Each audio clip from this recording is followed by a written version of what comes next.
You're listening to Blue Collar Takes with your hosts Pat and Ben.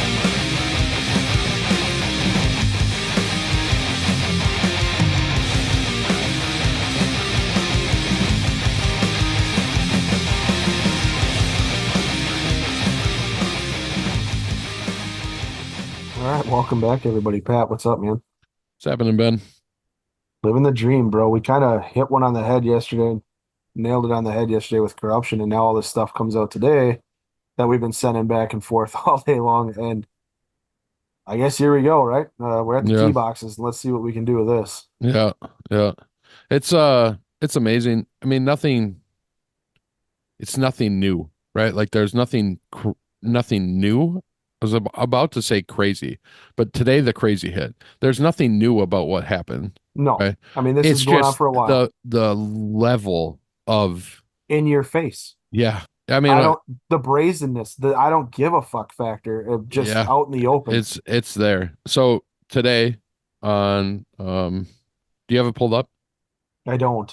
Okay, hold on, stand by. Sorry. I have it right here. So, according to Quiverquant,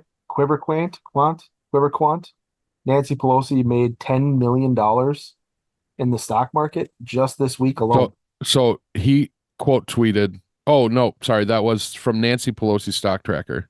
hmm Yeah, she made $10 million this This week. week, 45 times her yearly salary.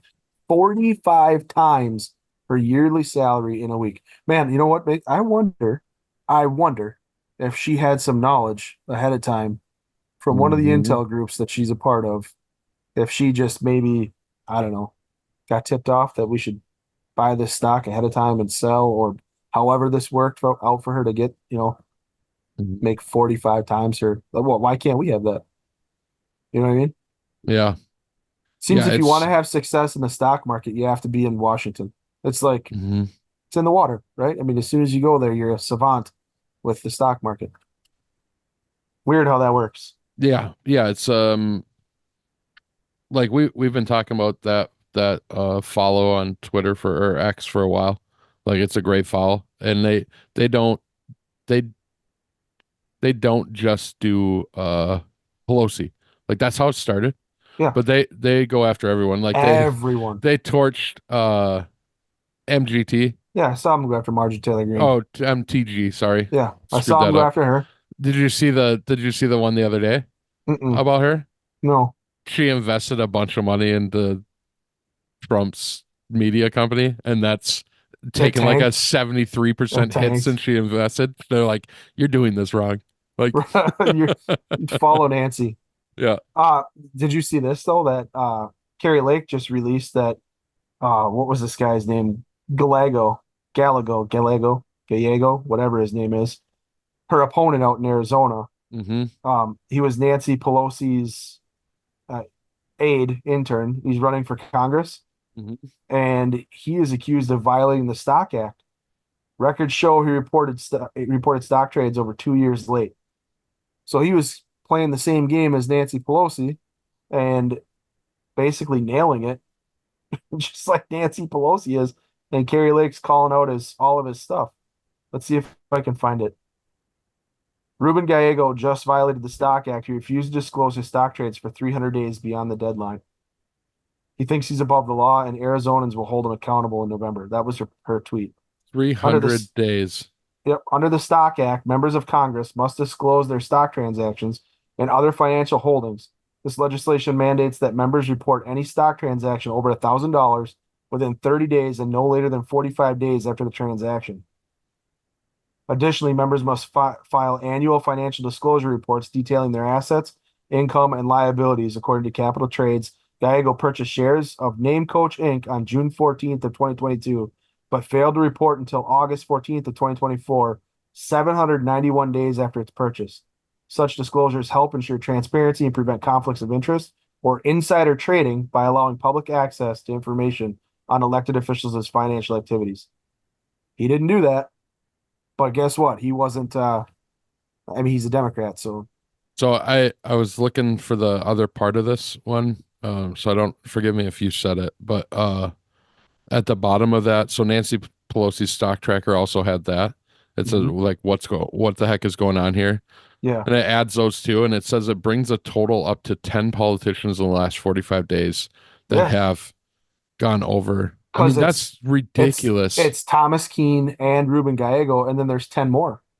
Yeah, no, this says that brings the total to 10. So You're right. 10, Oh, 10 total. yeah, so that But was 8, but in 45 days, 10 of them have violated absolutely. this law that they passed. Yeah, that they passed, right? And I mean, if you think about it, they have the Nancy Pelosi stock trader out there hunting them every day, right? Mhm. And looking at public disclosures. Um, Did no you wonder why they're keeping it quiet. Well, did you see what the fine is for it? Mm-mm.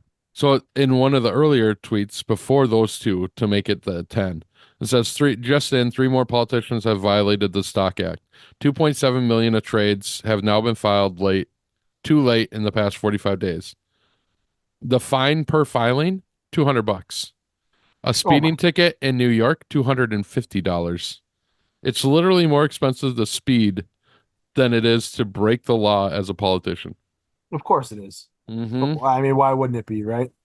Yep. Screw it. We can do whatever we want. I'll pay the fine. I mean, that's ridiculous. You know why that's what makes that the most ridiculous? There are people right now in this country that a $250 fine or a $200 fine could break the bank. You don't get to eat this week because of that. Mm-hmm. Nancy Pelosi can make 10 million. Her little crony who's running for Congress can make however much money and not report it. And the fine is nothing. Of course, the fine's nothing because you're a corrupt scumbag, you fucking Yep. piece of shit. She made $10 million. Do you think she cares about $200 fine? Absolutely not, right? I mean, So, it's disgusting. so here's the list here's 7 of them that they've named um, before those two. Rep Lynch, Stephen Lynch, Yeah. Democrat. Rep Moskowitz, Democrat. Rep McCall, Republican. Rep Joyce, Republican. Senator Hagerty, Republican. Rep Caston, Democrat. Rep Bice, Republican. Like it's just, I don't know, It's both sides. It's not crazy. going to be one side. I mean, No, of course they're all we've disgusting. talked about it. We've talked about it. It's both sides. I mean, like it's pretty even split if you look at the the Hmm. top 10 that have made the most. Oh, It's absolutely. it's pretty even. Absolutely. Well, you got to figure they had 8 years under I George mean, Bush with Halliburton and KBR and all that for crap. for And sure. then you got 8 years under Obama for healthcare. I mean, And the wars still, like you yeah. still had no bid contracts. Like that's where all this is made. I It's mean, the no bid contracts. just think about this. You went for 8 years with the Halliburton KBR, no bid contract. You went into the Obama era where he picked three insurance companies, no bid, nothing like that to represent the frickin' the Universal Health Care Act, right? Yeah. Then you had Trump come in and torpedo just about everything he could. And then you just had COVID at the end of Trump. And now you had the biggest money grift with COVID, where they all bought stock in Pfizer and Moderna and Johnson and Janssen. And like, I mean, it's unreal. Yeah. This whole thing, this has gone on for so long. And now you have Ukraine. They're back in the freaking arms manufacturing, Well, sending weapons to is Ukraine and Israel. Israel. Yeah. And probably very shortly, it'll be somewhere else that we're involved in. Taiwan. Yeah, somewhere. I mean, there's nothing that fills coffers better for the military industrial complex than a near peer war. Do you know what that means? Hmm. A near peer war means like somebody who's almost equal to you in strength, right? Oh, sure. Yeah. So like when we went GWAT, Global War on Terrorism, that wasn't a near peer war. We stomped them, right? It was an Mhm. insurgency. We were rooting out insurgents at every level, trying to go into places like Afghanistan that's not near peer. We rolled them, and then it was fighting in the mountains, and it was insurgency. In Iraq, we rolled them initially, and then it was house to house and like urban fighting and IEDs and sniper attacks. That Sure. is not a near peer war. They needed the Iraq war to fill those coffers. They needed them because we could put tanks on the ground and planes dropping bombs and Apaches, all the tech that Mhm. we had that was going to make them a ton of money. They needed Iraq. That's why we went there. Weapons of mass destruction. Yeah, my ass. They were looking for a way to fill that freaking money coffer for Yeah. we all gonna make a ton of money. Halliburton and KBR weren't brought in until Iraq. It wasn't a thing in Afghanistan right off the bat. They Mhm. took over both of those once the Iraq decision was made. So Hmm. you look at Ukraine and Russia, that's not a near peer war. We're trying to make it a near peer war by giving them more munitions and things like that, but it just isn't. And Yeah. then you have Israel and Hamas, same thing. It's not a near peer war. When they pick a fight with like somebody that has tanks and planes and naval vessels, that's where they're going to make the most money. We'll lose the most. It's our taxes that pay for everything, but they don't seem to care about that because they're so fucking corrupt. Yeah. But that's what they're thirsting for, a near peer war. They want it because the more shit that gets blown up and lost, the more shit they buy and replace it, Hmm. right? Hmm. And that just means more money in their pockets in Washington. That's why they didn't give a fuck about the kids getting sent over in Vietnam. They didn't give a fuck about the kids getting sent over in Iraq and the global war on terror either. They make money off every fucking American death. So they don't care. That's the thing that pisses me off the most. And I think that's why I'm so passionate about, hopefully, maybe just God willing, Trump is the guy to come in and at least start the wrecking ball through the walls of corruption and knock some shit down that maybe somebody else like a Vivek or a Tulsi or a Kennedy or somebody steps in there and just keeps the wrecking ball going. You know what I mean? Hmm. Listen to this shit. Ruben Gallego previously faced FEC fines for failing to disclose significant campaign expenditures. In 2015, Gallego's campaign committee was fined $2,000. That's a slap on the wrist. So After he wasn't convicted of 34 felonies? no, Hmm. weird, right? Yeah, weird. After discovering that he failed to report nearly $53,000 in spending in initial filings. It's okay if you're on the side of the Democrats, you pay a $2,000 fine. If you're a Republican, the whole apparatus gets weaponized against you. Why? Because you're the guy that, like I said, hopefully comes in and rips those walls down and starts Hmm. breaking through and draining the swamp for real. Hmm. It's, God, it pisses me off. Halliburton, KBR, Pfizer, Moderna, healthcare. Like, it's all a fucking scam, bro. And we pay for all of it. We pay Hmm. for all of it. Yeah. I'm glad they're like, hey, you know what? All these shots are free. No, they're not. They're not fucking free. Yeah. They're not free. Anybody who's like, oh, you should go get your 35th booster, it's free. No, you dipshit. It's not free. It comes out of our fucking paychecks. Hmm. I just fucking I can't. I'm about to lose my shit. Yep. I mean, it's not like you don't have good reason. It's I just wish I'd like have you ever gotten to a point in your life where you're like, man, I spent a lot of time doing shit that I could have done something completely different. If I would have known, I could have just done something different. What's the fucking point of going and Let's just get elected. Let's use this to get elected, and then we'll just inside trade the fuck out of everything. just just completely dive into the swamp and put the Just goo on? just be like, listen, I just follow Nancy Pelosi's stock trader. That's all I do. Yeah. At this stage of the game, I mean, I don't know how long. What's the day? How long before it comes out that we can see what she's done? Mm. There's got to still be money to be made. If not as much as she's making, but there's still got to be money to be made by So following her transactions. it's gonna go one of two ways, right? She's gonna cross the wrong person. And maybe, just maybe, because there's shit out there that Biden's pissed still about all that stuff. She should be. But maybe it comes from the Biden camp, somebody loyal to Biden that has actual dirt on her. He was in the he was in the Senate while she was in the House, so I'm sure he's got shit on her. Yeah, I'm sure they all have shit on everybody. You know what I Hmm. mean? Right, but what are they gonna do to Biden now? Nothing. Can't do anything to Biden. Wouldn't it be something if Hunter writes a tell-all book? Yeah, after he gets pardoned by his old man Yep. He gets pardoned by for Joe and he every just writes a blanket pardon for everything, and he dimes out everyone. everybody. That'd be amazing. Can you But imagine how many no one books would that sell? yeah, books will sell, but no one's gonna pick it up. The Operation Shield, right? They're gonna be like, oh, he's a crackhead. He doesn't I know. You think Nancy Pelosi told him? No, I don't. I think Nancy Pelosi worked with his fucking dad, and his dad told him. right. Yeah. I mean, I would there is not many people in Washington that don't know what's going on in Washington. No. You know what I mean? They all know. They all know. And it's like the worst kept secret, best kept secret, how disgusting and how filthy Washington is. It's Everybody knows. The media knows it. They make jokes about it, for fuck's sake. Of course they do. It's the only people who don't know what's really going on in Washington are the exact people that should know what's going on in Washington. Hmm. There should be no freaking. I'm going to be honest with you. The fact that we have people, leaders, making decisions on our behalf with our money, without our knowledge, and without our approval is not how this system was supposed to be designed. Right. Right? Maybe 95% of the country doesn't want to go to war with China. Right? Hmm. But hey, maybe Biden's like, no, fuck that. We're going to go to war with China. And maybe they have the House and the Senate and they're like, yeah, we'll vote for it. Let's go. Hmm. Well, I don't want my kids going to war with fucking China. What are you Yeah. talking about? That's Yeah. not what I want. But they don't tell us anything. Oh, it's classified. Xi Jinping did something that's classified. Yeah, well, you could probably tell us. No, no, it's classified. National security. Yeah, that's us. Your Hmm. national security means you're protecting us.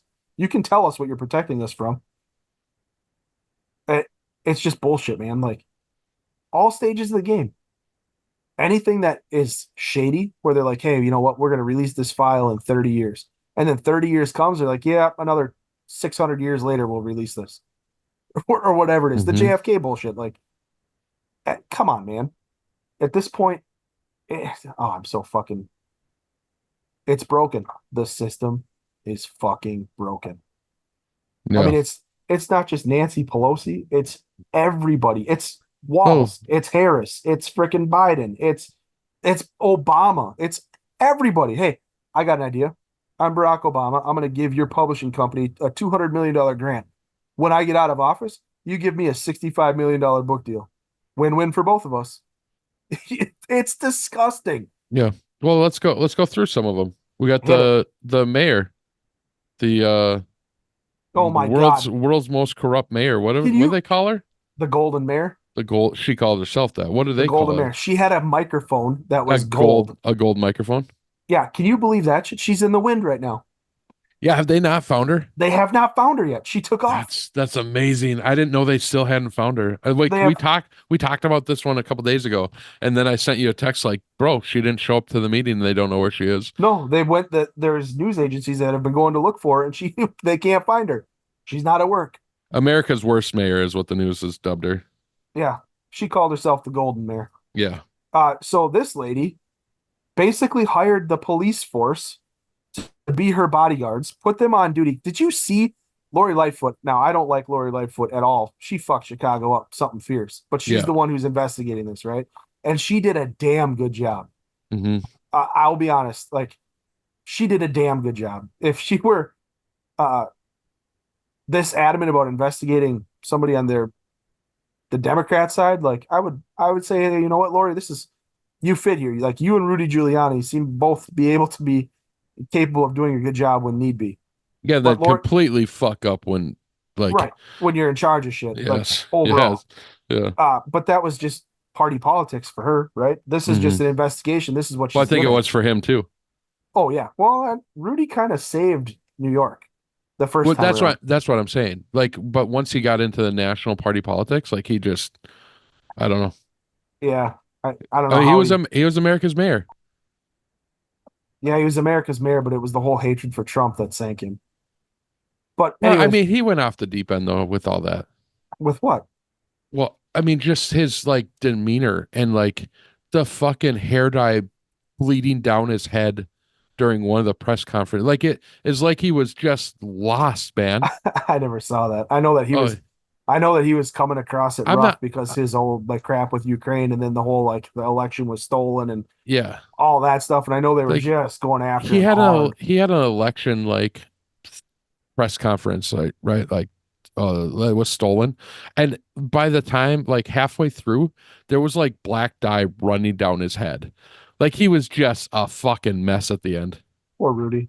Yeah. Do you think that's the former mayor version of what is it, eyeliner or eyeshadow eyeliner? Yeah, You maybe. know, where they cry and it's Yeah, running down their yeah, face. yeah, yeah, And it's just like the old man version of that. maybe. All But right, go sorry. back to Lori Lightfoot. No, Yeah. that's cool.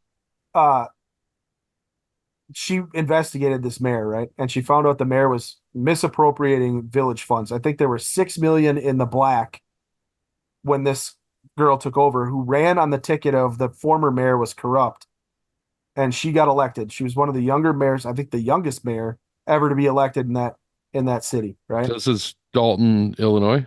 Yep. She goes on, which blows my mind, to put the city 2 million in the red. And the way she did it was she was hiring police officers to be her full time 15 15 of them to be bodyguards. They worked as bodyguards for her. She restricted access to people for records and things like that. And then when people would question what she was doing, she had them removed by her thugs, by the police officers that were working for her. There were 2 officers that made more in overtime than their annual salary. Yeah, one of them was a former acting police chief, made $215,000 in overtime in 2 years. Unfucking believable. All right, so here's your numbers. You're a little bit off. Okay. $5.6 million in April In the black? in the black in April Yep. 2022. Okay. The fund balance is now 3.65 million in debt. Okay. So in less than 2 years. $8 million she spent. Over $8 million. Yep. Did you see the Amazon purchases? Yeah, there was like $30,000 or $40,000 in Amazon one day. $41,000 in Amazon first, and then it was like $15,000 the same day, all to the police station. Like, what the hell are you buying from Amazon for $41,000 or $45,000 or whatever it is? What the fuck are you buying? Stuff for the police, obviously. What though? What are you buying? More spray. You get that off Amazon? I don't know. That's where you're getting it from. Maybe they're an approved vendor. When I saw the stuff when the list of the breakdown came through, I was like, you've got to be shitting me. At a local level, you can't hide that shit at a local level, you fucking moron. What were you thinking? Like, you didn't think that was going to get caught, I don't know, within the couple of years? So there's more to this though, right? Like, so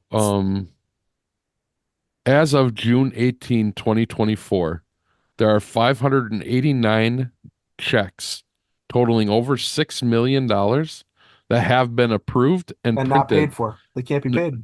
They've been printed. They have not been transmitted to vendors. Yeah. So that's another $6 million on top of that. They're going to be, what I heard is $10.3 million in debt in the red. On top of that, did you know the town voted to have her removed and a judge kept her in place? No, I didn't know that. Yes. The town right off the bat voted to have her removed because they realized, like, okay, this is no good. And a judge filed an injunction to get rid of their petition. Like, no, a judge like threw it out. Their petition's gone. She filed an injunction. The judge threw it out. But she did claim that they're only upset because she's a black woman in power. And the people trying to get rid of her were black people. And the mayor before her was a black guy. And Lori Lightfoot is black. Yeah. Lori Lightfoot is black and part of the LGBTQ community. She don't give a shit about your freaking your play to get rid of her because you're black. Yeah, I watched Lori's press conference where she went step by step with a PowerPoint. Yeah. I could not believe the shit that came out of that. I haven't seen it. I gotta look at it. Unreal that even took place. She also, her law firm dropped her. Exactly. Do you think Lori's like, wow, there is a mayor that's worse than I am?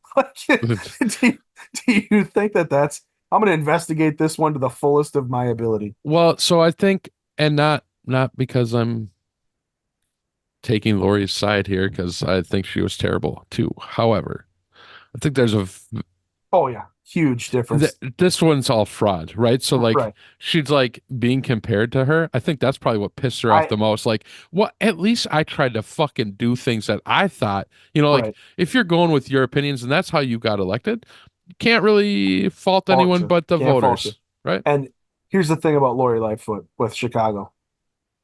It's fucking Chicago. Right. I don't think, and you could put the best Republican mayor in Chicago and he's not going to fix that, or she's not going to fix that. Not right away. You know what I mean? That place is broken. It's a dumpster fire. And no matter what, it's going to be very difficult. So you kind of have to put an asterisk next to that, like all the terrible things that took place. But then again, you still had all and this is what pisses me off the most, right? Lori Lightfoot locked down Chicago during COVID, but guess what she went and did? Hmm. She went to dinner. She went and got her hair done. She went and got makeup done. She made people open up businesses so she could get her hair done. And then she said, "Well, I'm the face of Chicago. I have to have this done." Are you? No, no, no, no. It's not do as I say, not as I do, right? It's rules for thee and not for me. That shit can't fly. And that's exactly what's happening all over. So she gets a pass and like, okay, yeah, Chicago is a shithole. It's Chirac for a reason. But at the same time, your leadership sucked. Hmm. Yeah. So there you go. There's another corrupt individual. Now, who's next? Well, Who's next on your list? do you want to stay executive branch people, or do you want to go? Oh, just fucking surprise me. Hit me with it. I'm trying to find this one. Well, there was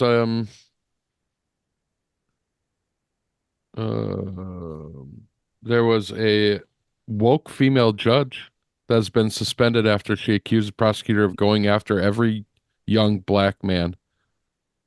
Uh, in Louisiana, Supreme Court ruled 5-2 to remove 19th Judicial District Judge Ebony Johnson Rose from her elected post on an interim basis with pay amid a formal investigation by the Louisiana Judiciary Commission.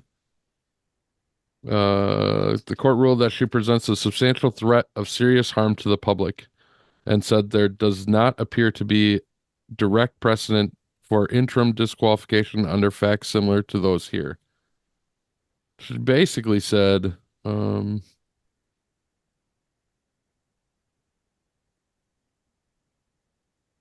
see, it's quoted as saying, and this case is goddamn 4 years old now, and that is the best that y'all can come up with. It was a plea deal, I believe, that she freaked out about. You're just going to stick every blank N-word in jail?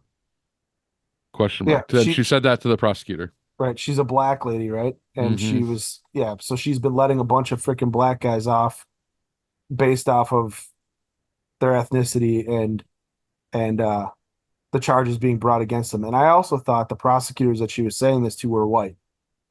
Yep, the So, prosecutor was. There's also, she changed a jury's verdict and mhm. convicted a defendant of a non-existent crime. Oh, So well, that sounds there's that little piece too. what a joy. She Hmm. seems real nice. I'm trying to find that part of it. Do you know, like, have you ever seen that video of the Oh, black guy who dives over the bench at the judge? yes. If a motherfucking judge changed a not guilty verdict to guilty to convict somebody for a crime that didn't even happen, that would be me. If that were me, I would be flying over that fucking, yeah, that bench to strangle the shit out of a judge that did that. Yeah, so it says in another case, it was alleged and reported that after a jury found a criminal defendant not guilty, Judge Rose met with the jury and then changed the verdict to guilty, which led to the granting of a mistrial and the honorable court having to reverse the mistrial and reinstate the not guilty verdict. What in the world? Let's see if it says. Finally, a media article reported that in a fourth criminal case, Judge Rose initially convicted a defendant of a non-existent misdemeanor offense, and after it was brought to her attention that the verdict was invalid, rendered an acquittal. That's insane, dude. Hmm. Uh, I can't give you details, but I have some juicy along the lines of a corrupt judge. I Yeah, have some really juicy details of a corrupt judge here around my neck of the woods yeah, that is about to go down hard. And once it happens, I'll tell you off air, but once it yeah. happens, we'll bring it back up because I've got all sorts of insight on this. And Sweet. yeah, but this is take my town and go north 2 towns, and that's where it is. Okay. I don't know what that means. I'll tell you off You air. live in the fucking woods. So is it the river or the lake? The river. Got it. Yeah. Yeah. Now you got it. We'll talk. I can't wait to tell you this. Yeah. The fact that you brought this judge up, you're gonna think this is pretty great too. Yeah, we can keep going though. Yeah, hit me with There, another one. there was another judge, judge facing heat for releasing alleged DC teen shooter, donated to Yep. Soros's Tide Fund, Oh, good Lord. posted about being woke. Yeah, oh yeah, that's a really good thing to post as a judge. You're not impartial at all. Yep. And then there's an article about when activist judges overstep, American citizens pay the price. And this talks about Judge Merchan. Yeah, And yeah, there's several things that he has done. mm-hmm. Yep. And Uh I what is so hard? Like, what is so hard about just following the fucking law? What's so hard about that? You know what I yeah, mean? I don't know. Did I talk about the Clark County judge? No, that's another one. I've heard this. Nevada. Hmm. Uh she will be publicly censured and required to take a course on judicial and social uh ethics. Yeah, she's being disbarred, isn't There's she? a series of controversial social media posts, including photos of her in a hot tub with the public defenders and comments about police. Yeah. Yeah. I thought there was talk about her being disbarred because how could you ever Um, be impartial after that? yeah, maybe. I don't see that in here, this article. Uh,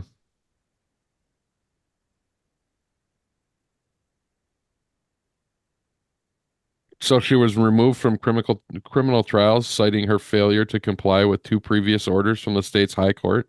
Hmm. Just ignoring the Supreme Court. No big deal. Yeah, like I don't believe in that. Mhm. I'm gonna do what I want. You know what's terrifying to me? She wears a Black Lives Matter pin on her blouse in court. Yeah, fuck it, why not? You know what's this is I didn't like think they this. were allowed to wear anything. They're They're not. not supposed to. Yeah. You're not. Okay. The robe is supposed to be the robe. There's not supposed to be anything on it. You can wear a cross on your robe, or if you're a federal, you can wear the federal lapel pin.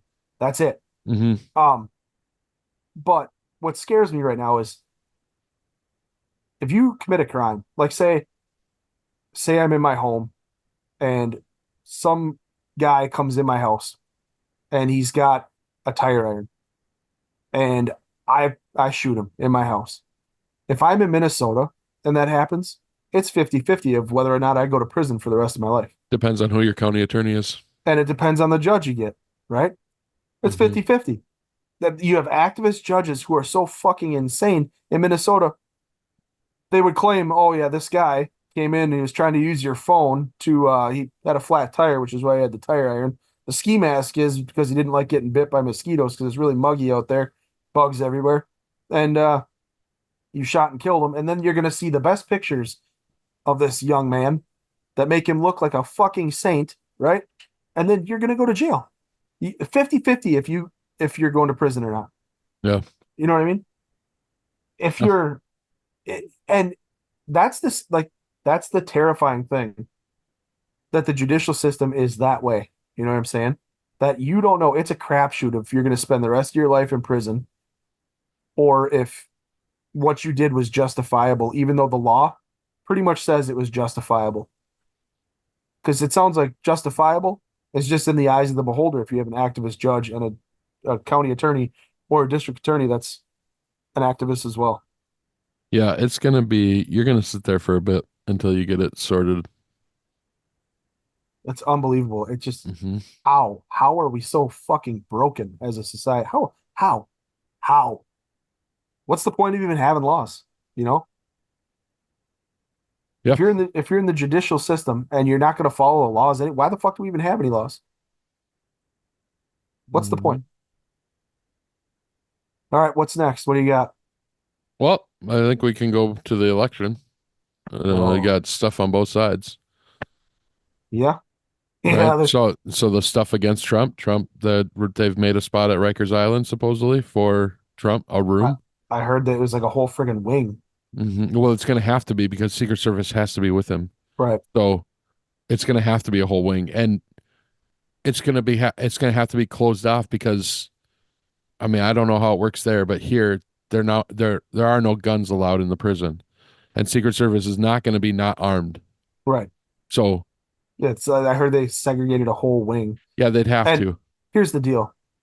You don't spend that kind of money and make those arrangements if you don't have some inside knowledge that they're going to try to put his ass in prison. Of course. You know what I mean? Yeah. You could possibly, this is insane. I mean, this, like we talked about in the last episode, this could be the October surprise coming early in September.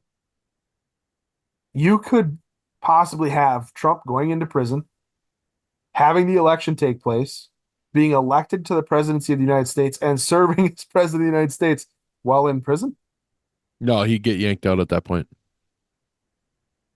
yanked out of. The Supreme Court would instantly step in and be like, first off, this is a bullshit charge anyway. Like he's going to win on appeal.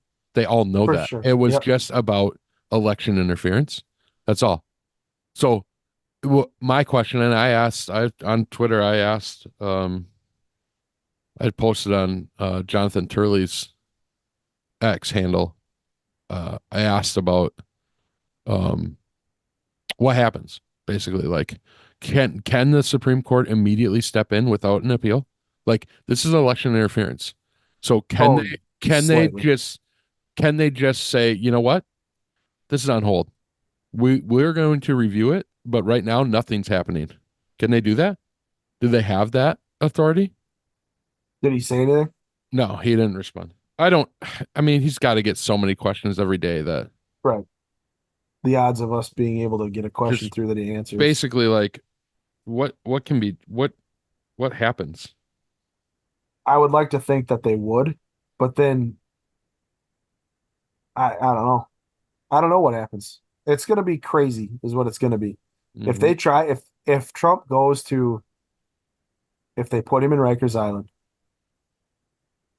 you can imagine the George Floyd riots will look like nothing in comparison to what's gonna happen if they try to put him away. So part of me, like we talked about in the previous episode, Andrew McCarthy had said that he'll be out on bail, and I haven't been able to find anything else about that. But part of me think that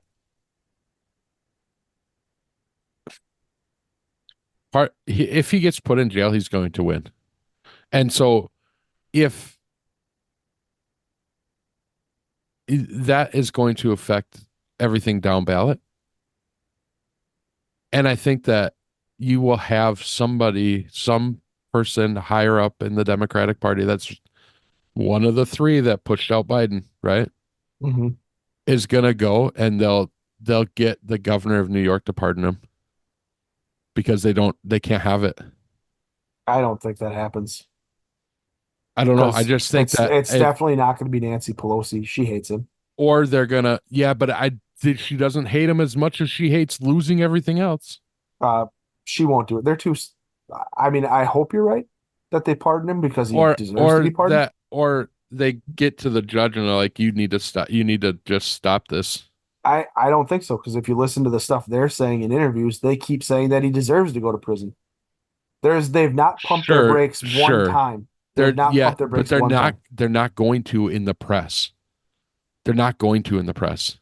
They're going to keep pushing that up. And then even after they were to go and ask them for that, they would tell them, like, don't say it was from us. And they're still going to be like, no, he should have been. I have to disagree. And here's why I have to disagree.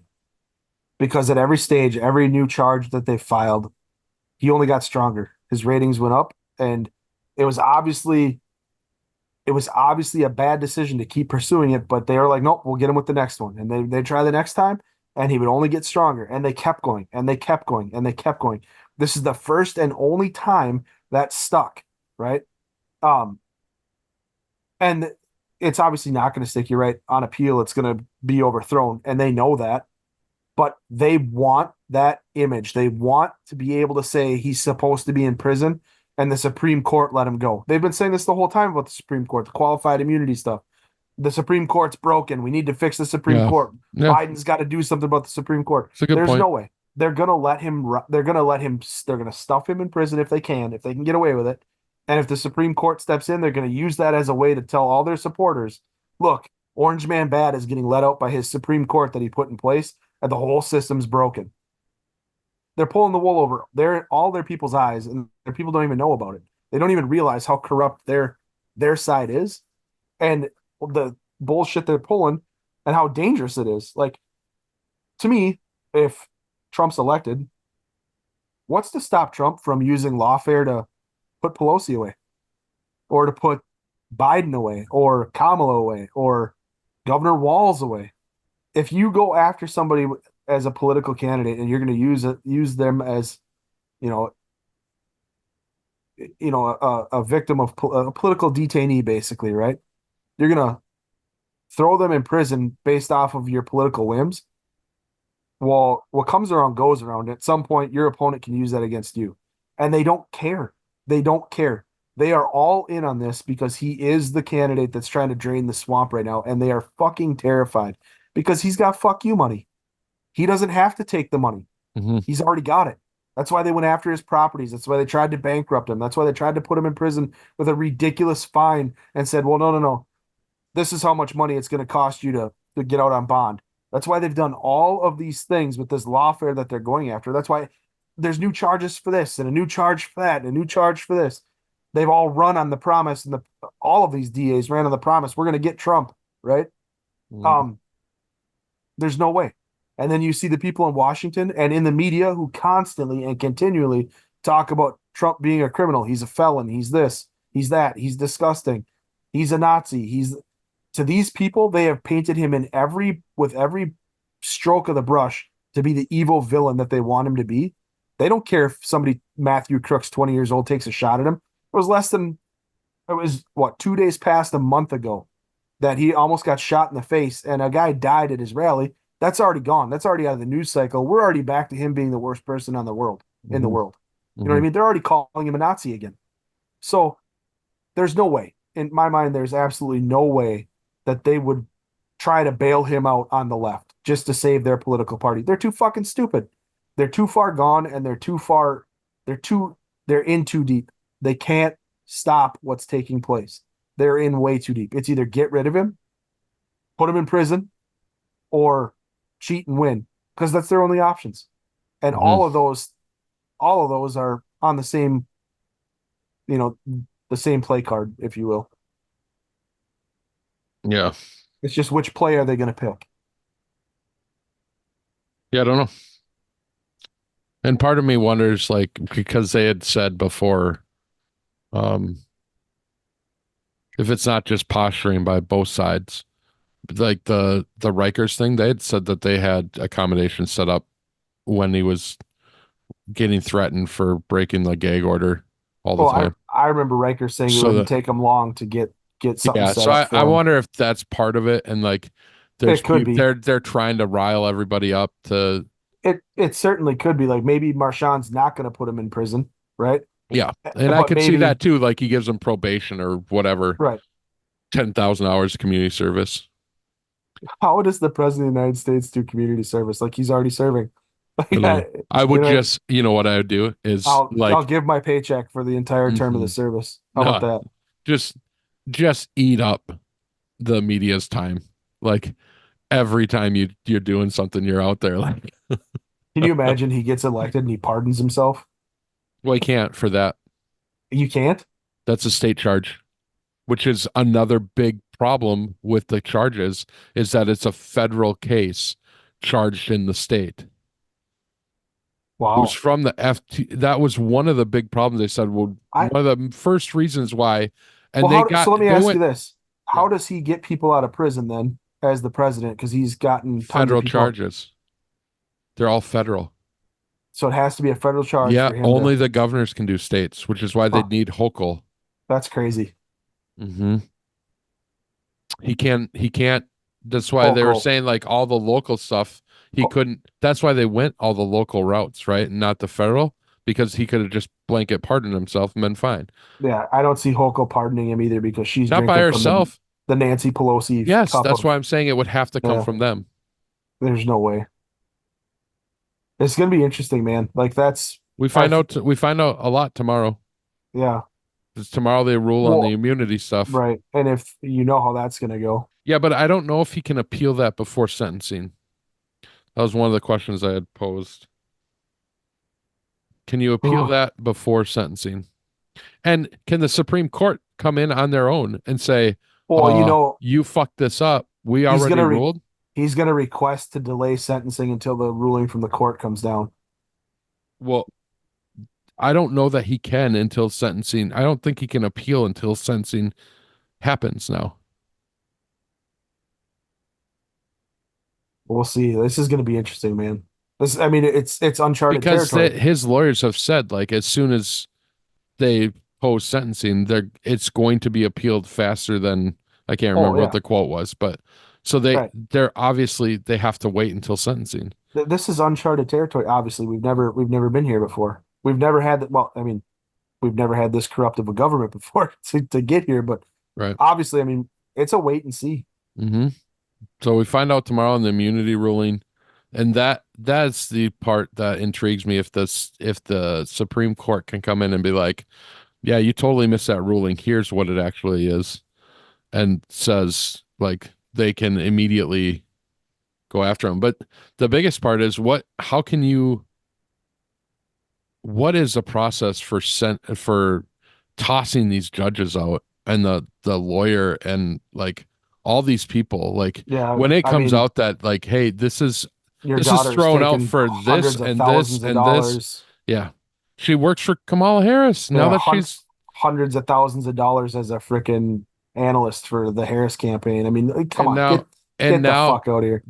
he just ruled again like nope because they refiled it that he recused himself because now Harris is the president candidate and Right. And he again denied it. he's like, no, I'm beholden, so I can't. That's disgusting. Yep. Yeah. Holy shit. We could be October surprise. Surprise, we're in a civil war. You know what I Hmm. mean? Like, hey, Well, it's not gonna be a civil war. It's just gonna be protests, and we'll see how much of NYPD helps them out, oh my gosh, I bet you right? it's gonna Like, get and nuts. then what the fuck? Like, at What do you do? if there are riots, the Secret Service pulls them out. Like, they're just gonna be like, get the fuck out of our way. We've got guns. You don't get out of our way. We're going, and they're gonna land a helicopter there. They're gonna pull them out, and they're gonna put them somewhere I mean, what are you going to do if even a million Trump supporters descend on New York? on Rikers Island. Yeah, what are you gonna do? There's nothing you can do. You land a helicopter and get them out of there. Yeah, what are you gonna do if all of a sudden some crazy somewhere put together a team of guys to go in and frickin' take him out, to get him out of prison, like break him out? Right. This is Yeah. our president. Now he's what are you gonna like the craziness that like this is almost like a movie. It's almost Hollywood at this point, how fucking ridiculous Mhm. shit has gotten with how far the left is willing to go to stop this guy from getting into the Oval Office. Yeah. And there's no fucking way. There's no way that I'm buying them saying it's because they think he's going to kill democracy. These motherfuckers have lied the whole time about Russia, about Yeah. frickin' Of course. Ukraine. Of I mean, course. there's no fucking way they believe that Well, he's going to kill democracy. They're killing democracy every fucking day. the biggest problem with that argument is that he was president before and he's not He did now. nothing. Yeah, right. Yeah. Well, Yep. the insurrection. He said now go peacefully and protest, and then he said go home. We can't have this. Leave law enforcement alone. You should respect your law officers. Keep law and order. It's time to go home. Everybody leave. No, But you got to be charged for an insurrection to be guilty of insurrection. well, not in Washington apparently. Mm-hmm. Not if you're a Democrat. Yep. I don't know. Yep. Like I said, we've said it a million times, right? It's terrifying if you're mini tyrants and you almost get yanked out of your, you know, cozy little perch because people are Well, mad that they think something was stolen that from them. that's what I worry about, right? That's what Yeah, I worry about. I worry about some fucking crazy going and fucking shooting brag or doing something to brag or the yeah, and judge completely or flip the election on its head. I don't even care about the election. Just don't do that. Don't go after those guys. Let it play out. It will get overturned. It will get overturned. I, it could happen, obviously, but I would like to think that people on this side of the aisle, we Dude, haven't got there's a lot of crazies on the fringe. I know there are a ton of crazies. Don't get me wrong. I know There's a lot of fucking nut jobs on the far right, Yeah. but they haven't gotten violent yet. And they've had many a reason to do so. Well, he's not going to jail yet. That's right. And that's why I'm just like, I'm sitting on pins and needles because, man, Hmm. like, Me there are too, some man. hardcore crazies that might actually try to do something. Not that any of them listen to this because there's 32 people and we know them all. But for the love of God, please don't do it. Right. I, oh, God, that's, yeah. It would flip the election on its head. And at the same time, what would come after that would be something nobody wants to go. I mean, if you used an AR-15 and you killed a judge and somebody else, they'd be like, nope, we can't have this. They're gonna have. I mean, it would right there. They would take your freaking rights away, your Second Amendment. They already want. Kamala's already saying she wants your Second Amendment rights and assault Hmm. weapons gone. Yeah. If you do this in support of who they say is not, Hitler 2.0, he's a Nazi. If Hmm. you do this to defend him and you go full crazy, you've martyred their cause, and now we look terrible. Hmm. You know what I mean? And then it gives the far left every right or every reason, every reasonable belief in their opinions to continue to push hard against our actual rights. Hmm. I mean, at the end of the day, every tyrannical government wants to get your weapons away from the civilian populace, right? Because then the civilians have no recourse. Once you're disarmed, they do whatever they want. You're Hmm. seeing it everywhere, whether it's Australia, whether it's the UK, fucking Canada. You're seeing it everywhere. If you can't have assault weapons, or they make it so difficult to buy an assault weapon, what they call an assault weapon, if if that's the what's taking place, the next part that follows is you will do what I tell you to do. Yeah. So if some crazy nut job group decides that they're going to go and take somebody out, be prepared for the frickin' push in this direction. There will be a time, I am wholly certain at some point, we talked about it in the last episode, 10 years you said, before the rot is so, you know, prevalent that it can't be gotten rid of, that Hmm. you have to just rip things down and start from scratch. I Hmm. feel the same way about the federal government, right? At all levels. There will come a time that uh, you will be able to use that rifle in a civil manner against your own government. I'm almost sure of it at this point. From where we sit and what the shit we see, I don't know how we, as sad as it is to say, I don't know how we don't end up in a civil war with how fucking far left and how far right and how nobody's talking to each other. Yeah. Nobody will agree on anything. It's voting partisan, whether it's at the state level, whether it's at the local level, whether it's at the federal level. It seems like even at fucking school boards, it's a partisan vote every fucking time. Nobody's nobody's representing the people anymore. They're representing their side. Yeah. So, At the same time, though, mhm. we've talked about it. It's the uniparty, right? Yeah, yeah, That's how, because it doesn't really matter. It's going to be one way or the other, and it's going to benefit them the same. So correct. But there are people on the outside of that, but it's not enough. yeah, that's terrible. I mean, it doesn't benefit. That's why I don't think it actually gets to that. Like that at that point, it's just going to be exposed as the people are going to finally see, like, oh, it is a fucking they are working together. Well, I think people already know they're working together. I mean, Yeah, I it's don't been people have. to the level though, to the fact of like, nope, now we're just one party. You know what I mean?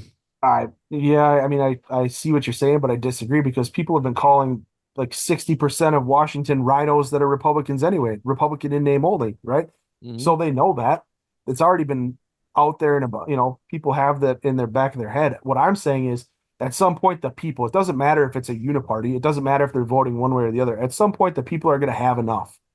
And that's a scary thought because Hmm. once the people have reached that, I honestly believe this, at some point, when it's gone too far, you're going to have no other recourse, right? You're just not, and that's where we're coming to. If they keep doing this uniparty bullshit, where I'm going to rep my side when it's beneficial for me to tell my voters that I look what I've done for you, but at every extreme that I can, I'm going to be on your side too because I'm making money off it. And then the left is just like the left never comes to the right for anything. Have you noticed Mhm. that? It's Yeah. they stay far left. It's just the right who comes to the left. Mhm. It's no in between. So at some point, the people that are actual conservatives in this country are going to have so much anger and angst, and they're going to be so pissed off. And yes, they might rip their own candidates out during this, civil war that's coming anyway. They might do the same thing to the rhinos that they're going to do to the left anyway. But nobody's working together. It's opposites. It's only working for themselves, Yeah. right? The only time they are working together is to benefit themselves and enrich themselves. That's it. That inevitably, you're with no recourse, you're gonna end up where we're talking we're going. You're gonna end up having to fix the system yourself, and the only way you can fix the system by yourself that is existing for the system alone is at the blunt end of a rifle. Yeah. So that's the reality. I mean, you, look at how many examples through history you have. I mean, even modern civil wars within the last 20, 25 years, it's the same thing. When the people feel like they have no other alternative, what do? They hit the reset button and they do it on their own. Yeah. All right. I want to get off the Civil War talk because it's depressing me. Yep, that's the reality, brother. I want to talk about more corruption. Let's talk about Tim Walz and his Oh, his stolen valor stuff. hit it. Well, just the all the I mean, you're going to be able to talk about this more than I will, but all the stuff about him now, there's video of him saying that he carried these weapons in war, Oh yeah. weapons of war in war. Um, what When I else did he carried this say? when I carried His this weapon of war in war. Yeah. his I challenge, was on a his tarmac at Bagram Air Base watching a body of a soldier come off the line. Uh, yeah, I mean so he's Fairness and Conversation Act. yeah. Uh, he was there as a representative Where in Bagram. where did you see that? There was a detailed thing, the press conferences and everything, him doing a press conference on the airbase. So now whether or not he saw that, but he certainly implied that it was as a soldier. I don't even know that I would believe that he was in Bagram because he was in Vicenza, Italy, right? No, this was as a representative when he was in Congress after he left. Okay, that would make more sense. So it was certainly implied that he saw it as a soldier, but when he was on the Veterans Affairs Committee, he went there.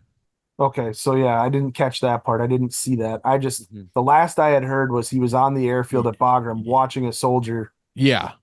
And then Um, somebody torched him on it, and then someone else said what posted the article and said no, he was there as a representative. Like he still implied that it was there as a soldier, but he did actually he was now no one there wasn't the article wasn't about seeing that, right? mhm. The body of the soldier going by, but he was at the base. I don't know. I mean, I'm not giving him cover. There's potentially well, there's no he doubt. saw it as a There's representative. He certainly did not see it in the guard. He was only in Italy. Listen, there's no doubt that if you were in the on the flight line at Bagram and there were enough people dying there daily and weekly that everybody on the flight line would have seen, flag draped caskets being moved into C-17s and being brought home. There's no Mhm. doubt you would have seen that. Like, so if he was there and he was on the flight line and he was there long enough, a couple, 3, 4 days, there's no doubt that you would have seen that because bodies were coming home, weekly, right? And the same thing in Iraq. There's no doubt if you were in BIAP, that, which is Baghdad International Airport, if you were there, you would have seen the same thing. I've seen the same thing. No doubt. So that's not what gets me. Um, with Walz, what gets me is that there's a difference in stolen valor, right? And this is Mhm. what pisses me off. Um, I was at a mall not too long after I got out of the military. I was probably like 4 years being done at the military, out of the military. And there was a kid running around and he had on multicam uniform and he had his name tape and he had a U.S. Army name tape. He had no rank and no patches on his uniform. Mm-hmm. And these other kids, because it was right at the time where people were making all these stolen valor videos and they were going around and they were just Mm-hmm. like camera in your face and just ripping people apart for stolen valor. And Mm-hmm. stolen valor is wrong. Don't get me wrong. It's wrong. Mm-hmm. But this kid wasn't a victim of stolen valor. He was home on what's called hometown recruiting. So after you get out of basic training, you don't have a unit, so you have no unit patch. You have an American Mhm. flag on your shoulder, and you have your U.S. Army name tape and your last name tape. And that's it. But Mhm. your recruiter puts you at a mall and walk around and you give like recruiting pamphlets out to people that look to be about your age, and they use you to talk to the kids that are coming in to tell them what basic training was like and your experiences of it, and you kind of Yeah. help with the numbers, right? Yeah. But because stolen valor was so prevalent, this kid decided on his own that he was going to run up to this poor kid who's home on hometown recruiting and just belittle him in the middle of the mall. And so I walked up because I could see this kid getting berated, and I understood exactly what he was there for because I went and did the same shit. We all did. Mm-hmm. Mm-hmm. Anybody who came home on hometown recruiting did the same shit. So I walk up and I'm like, what's going on? And this kid's like, this piece of shit, stolen valor, blah, blah, blah, blah, blah. And he was talking about all about how his brother was in the military. Mhm. And I got mad and I was like, well, good for your fucking brother. That ain't you. Shut the fuck up. This kid is in the military. I'm like, are you home on HRAP? And the kid's like, yeah, I'm home on hometown recruiting. And the other kid was like, no, it's stolen valor. There's it's just not stolen valor, right? Mhm. Mhm. The other side of that at a mall, there's been kids at a mall wearing uniform that is stolen valor. And I don't even fault those kids. You can usually pick them out because their uniform is ate the fuck up. Their ribbons are backwards. Their name tape is backwards, or they have a combat flag, a combat patch on the wrong side. It's not on the side of their flag, or like you can see details in their uniform that's messed up, right? Mhm. And they get called out for it. And I'm not even mad at those kids because the greatest form of flattery is imitation, right? They want to be that so bad that they're putting on this uniform and wanting to be the guys that have served. I could care less. I don't care. But what pisses me off are people like a long time ago, there was a kid who put on a Medal of Honor and he put on like a purple heart with 3 clusters on it, which means he's gotten 3 purple hearts. Mhm. You have the ribbon and clusters on it signifying how many purple hearts you've gotten, right? And he was getting money from people. That pisses me off. Yeah. You have done nothing. People have earned that medal by giving their life for their brothers and their sisters in combat. You've done nothing. That would Mhm. really, really, really piss me off. And then the other thing that pisses me off is when you're using it for some kind of game, right? Now, Walls was using it for clout, right? He's Yep. in there. He's like, I carried these weapons of war in war. No, you didn't. Italy Mhm. is not a fucking combat zone. And he probably never had an AR with him. Well, he took an AR for sure, Well, but yeah, it but never left the arms room. never left the arms room. Never That's why left the he arms never room. carried it. At his level as a first sergeant while he was deployed to Italy, his whole job was to sit in a talk and basically make sure his guys got out there. He never stayed up past 9 o'clock at night. He Mhm. went to a chow hall. He went to the gym. He watched movies. He probably hung out and played cards with the other first sergeants. And then he made sure that his uh, platoon sergeants all did their job. That's what he did. Mhm. That's it. He gave a couple speeches. He did whatever. The guys that went to Italy had a fucking cake deployment. A cake deployment. It wasn't combat. It was nowhere near combat. Mhm.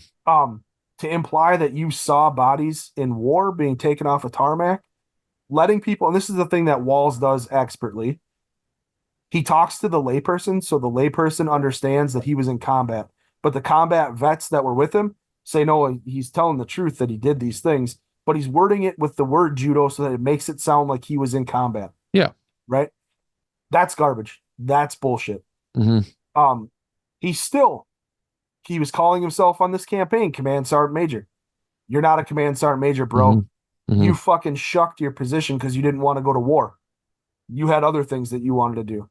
Hmm. You left your guys high and dry, right? And thank God you did, because the guy who came in below you, from all the dudes I've talked to, was 10 times the command sergeant major that you could ever be. But you shucked your responsibility. As soon as you knew that you guys were getting deployed, and you knew everybody gets a frago, they get a warning order. They get a warning order that comes through like, hey, be advised, we're looking at this dates for this deployment. They're not telling their Joes.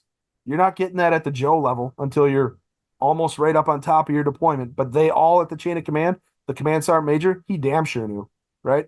Hmm. This motherfucker, as soon as they got that warning order that they were going to go, he shucked his command. He didn't want it. Well, why didn't you want it? Well, I have aspirations to serve in the House or the Senate. I want to run for, I want to be in government. Hmm. Okay. Okay. That's a great way to go about this, is to, take an early retirement, give back your rank, not fulfill the duties that you accepted when you accepted the rank of command sergeant major, which is a massive leap from first sergeant to command sergeant major. That's a Hmm. big leap. I mean, you're in charge of a battalion. You're in charge of 1,100 to 14, 1,500 dudes. That's a massive leap in rank. But to just say, fuck it, I'm not doing this, as soon as if you get a warning order that you're going to deploy, that, that to me, that's all I need to know. That's it. That's it. Every single soldier who's ever served in combat had the choice of going or not. You know what I mean? You could put up a stink, you could fake Hmm. injuries, you could do whatever you wanted to, and guys did. There were a lot that did. But you know what? The majority, the overwhelming majority of guys and girls that were getting sent down range, they didn't. But this motherfucker did. Right? Hmm. Um, that's that's garbage. He'll never live that down. He'll never live it down. And it's not, hey, he might have served honorably for 24 years in the guard. He might have been a great soldier. All those things might be true. But it's when it mattered the most, it's where your true colors shine, right? Hmm. It's That's when it matters the most. And he decided, I'm not doing it. And I have a problem with that. Yeah. Yep. It's a big problem. I don't know. Apparently he told the Harris campaign that it was going to come up, but there's no chance he told them Oh my the gosh. legit stuff.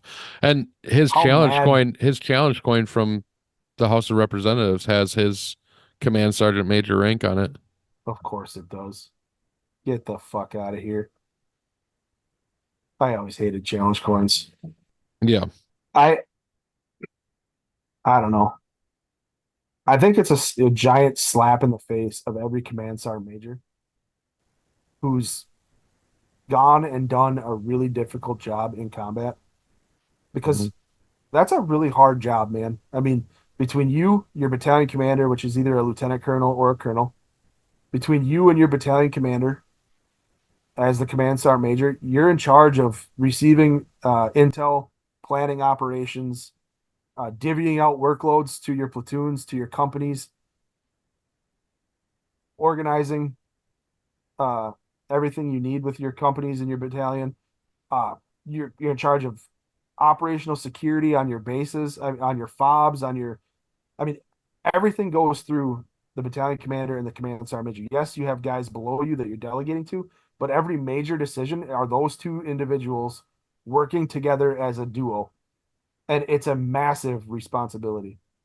Yeah, I don't know much about that. Um, I just know like all the stuff that's coming out and CNN's going after him now. And I think I was trying to pull up that tweet, the Walls is having a bad day tweet.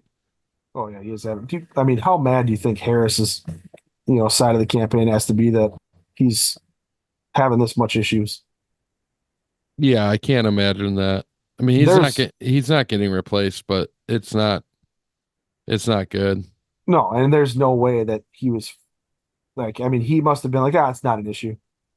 Don't Hmm. worry about it. It came up in the past and we were fine.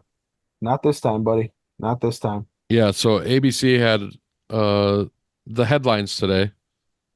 So Tim Walz not having a a great day in the news. While ABC, Walz mischaracterizes military service. CNN, Walz lied about his drunk driving arrest. Washington Post, Walz lied about Vance's record on pro-worker legislation. Fox News, Walz praises anti-Semitic Muslim cleric on video. Yeah, that's a great day, huh? That's Yep. pretty tough.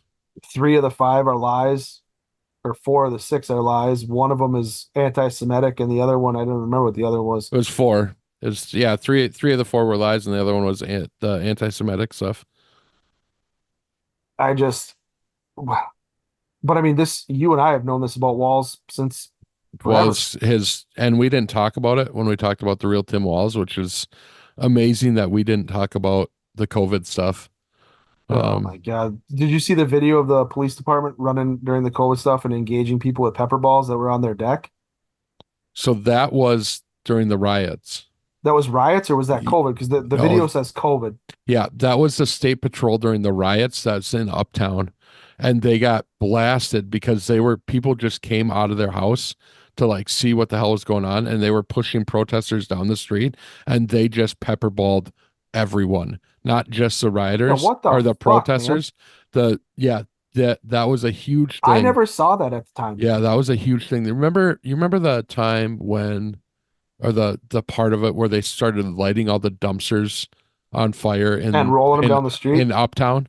Yeah. Yeah. Okay. So that's where these were at, like the Uptown roads, and people were just coming out on the porch to like watch. Yeah, she just And came they out were to see what was going on. She got lit up. Mm-hmm. Yeah. What in the actual fuck is Mhm. going on? Like, Mhm. I never, that would have pissed me off to see that Yeah. at the time. Well, there's a bunch of reporters that got it too. I can't, That like they're like, yeah, we don't care. And they're like, it literally says media, and we're standing where you told us to. yeah, obviously.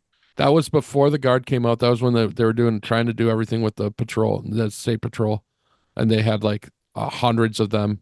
I mean, I get There. it that it was an impossible job with what they had going on, but there's a response, there's the right response, and then there's the heavy-handed response.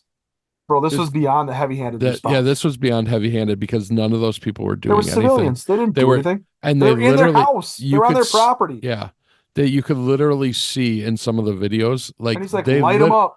Yep, they literally weren't doing anything. They took out their phones and they were recording the thing because it's right out in front of your house. Right. And they're like, And light them up. Yep, yep, yep. It's crazy. I saw the video, and the video clip that I saw had it attached to COVID. So Yeah. So this was the remember, riots. this was all during COVID too, though. Oh, okay. So yeah, Right? yeah. So Yeah, that makes sense. the riot, everything happened during COVID. Yeah, it did. Right. Yeah. 2020. Yeah. So yeah, I mean, my man, End of May, June 2020, right? Because George Floyd was killed on Memorial Day. So it was like the last week of May. it's so, I mean, Walls has a great record, doesn't he? Yeah, I mean, there's other stuff too. Like he forced people back into nursing homes that Yep. were sick that they'd sent to the hospital with COVID, and they Mhm. sent them back and locked up the nursing homes. The New York and the Michigan and Mhm. the same plans that were taking place in all the liberal cities. hmm I saw some of that. The jailing people for opening up their bars when you could go protest and you could go do all this stuff, but you couldn't go to a bar or whatever. It was the same thing with churches. Remember that? They were trying to say people couldn't go to church, but do you remember back in the day you were able to go to a mosque? They were trying to separate the two, and then they eventually were like, okay, yeah, you're fine. Churches are okay. But in Yeah. the initial stages, they were like, no, you Mhm. can't go to church hmm until I don't know what members of what community were like, well, we're gonna go to this mosque, and they were like, okay, yep, you're good. Yeah. Yeah, it was impossible to get the girls baptized. Yeah. Remember that? We ended up going through we did the class at one church before, and then we ended up going to a different church because we thought they'd let us do it, and then they didn't, and then we went to a third church and they're like, yeah, we don't care. Let's do it. And I was like, done. I remember in the beginning stages to like the middle of COVID, everybody was doing church online. hmm You Yeah. know what I mean, I don't remember This is how many my sermons I saw online. one of my aunts passed away, and her funeral was Yeah. online. Yeah, you could have like immediate family there and everybody else had to Hmm. watch online. How fucked up is that? Yeah, it was pretty fucked up. You know what I mean? Like, and I mean, just think about this for a second. This is what pisses me off the most about it. It was all a fucking lie. It Hmm. was, yes, it was. It killed some people with comorbidities. It killed some people that were elderly. But guess what? The flu does the same thing every year. Yep. Every year. Pneumonia does the same thing every year. Um, it was so fucked up. Yeah, I mean that, and then you have his mishandling of COVID funds. That was Well, massive. yeah, it was a fraud underneath him. It wasn't he didn't mishandle COVID funds, but it was the oversight part of it. Right. Which Yeah, is, I mean, that's your job is to provide that oversight. How well did that go? sure. You know what I mean? That's your state. You're the leader of the state, not only the leader of your state, but your AG, and you have a Well, representative who are in on it, plus a mayor who let's seem let's to be in on it let's or not not. forget that they did catch it, and that's where the trouble for him starts. Is that then they Yeah. just continue to allow it to happen. Well, they just backed off, Hmm. right?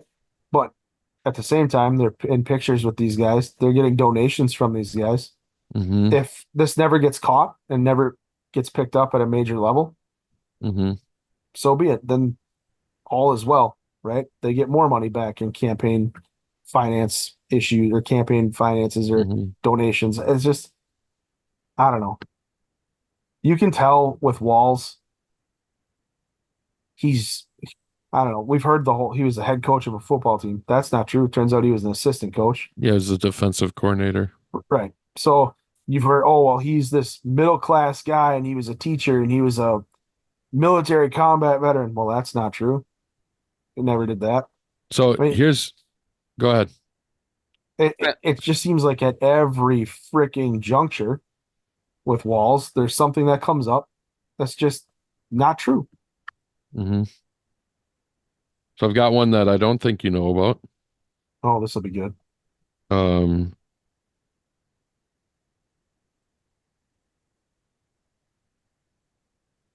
um, sorry, I was just reading another one. I've got all sorts of these printed out about him.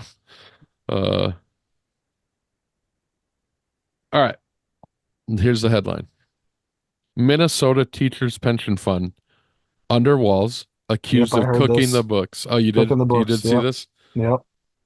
Yeah. So there's one guy that's trying to get records of it because he's saying this is not right. Like looking at what they send out every year. Hmm. It says they basically have had to been perfect every single year, uh, based on what they're saying. But he sits on the board. He's the chair of the board for it. So he's denying the request. Of course he is. Why wouldn't he? Hmm. Hmm.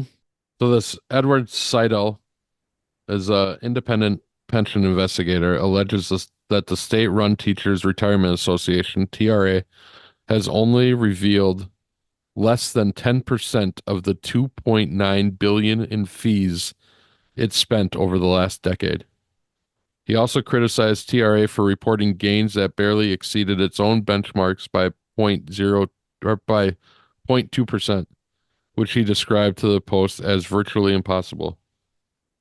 3 billion spent In fees. in fees. He said even Bernie Madoff didn't claim to beat the market every single year, and certainly not by the exact same percentage. Let's see. Wow. This could be like this could be real Says big. Walls, who has been serving as chairman of the Minnesota State Retirement System since January 2019, oversees 140 billion in state employee funds, including 28.2 billion for teachers. Said I don't know if the man had any pre-existing knowledge of finance or pensions, but as chairman, he should have educated himself. Pension board members have a fiduciary duty to monitor fees and to ensure that the investment's performance is accurately disclosed. So it says there's a teacher that nearing retirement testified in February that despite high contribution rates, there have been no improvements to the retirement system, leading to extended work years and significant penalties for early retirement.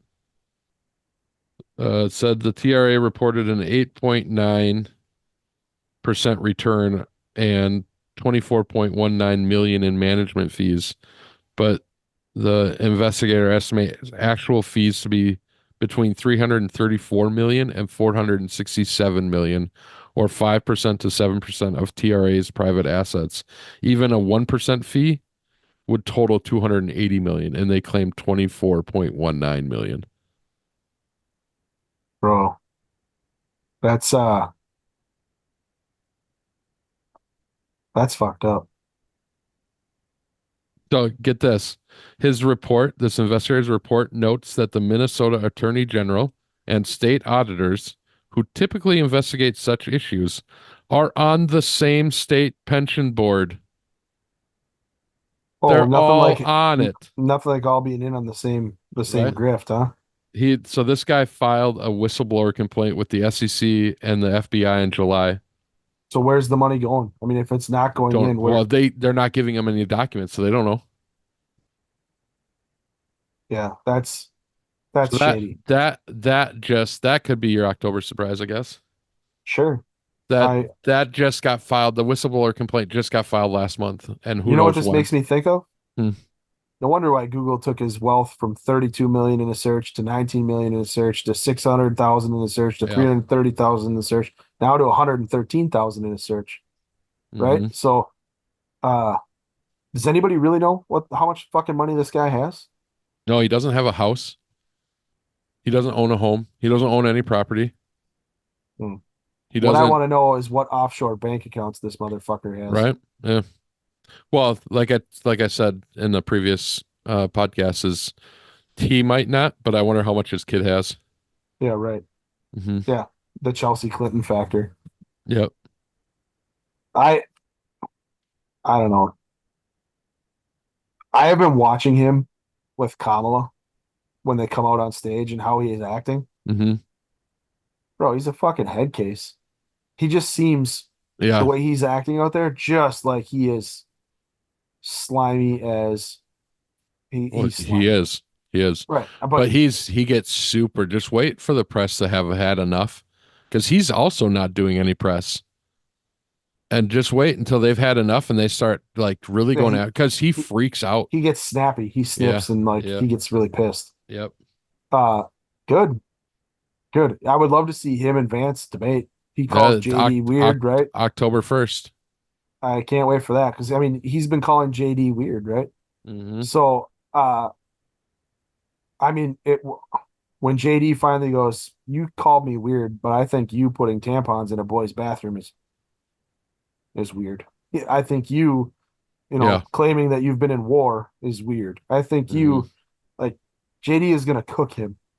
Yeah. It's not going to go great. No. And what's Walls gonna say about JD? I don't know. I mean, there is now a story about JD was part of a company that uh got hit with complaints, but But he got out didn't of the wasn't he gone for he several was years gone. before? He was gone. But that's all Yeah. that I mean, they're grasping at straws, right? Sure. Of course they are. So I mean, yeah. Yep. Yep. Stay on script, Don. Stay on script, Donnie boy, and just keep your mouth shut for a little while. Well, he did his press conference today. He brought out a Yeah, 3-ring binder. yeah, and he stayed right on note. Hmm. I love that you sent that to me. Like, oh, he heard us. Yeah. Uh, Hasn't been published yet. We haven't put that no, podcast out, but he heard it. no, no. He probably heard Tyrus or whatever his name is. Yeah. Titus, Tyrus. Titus, Tyrus. Tyrus. I remembered what he was talking about because in the last episode, I was like, Tyrus is just telling Trump shut the hell up. It was about Joe Rogan because Rogan said he would come out and Yeah. support.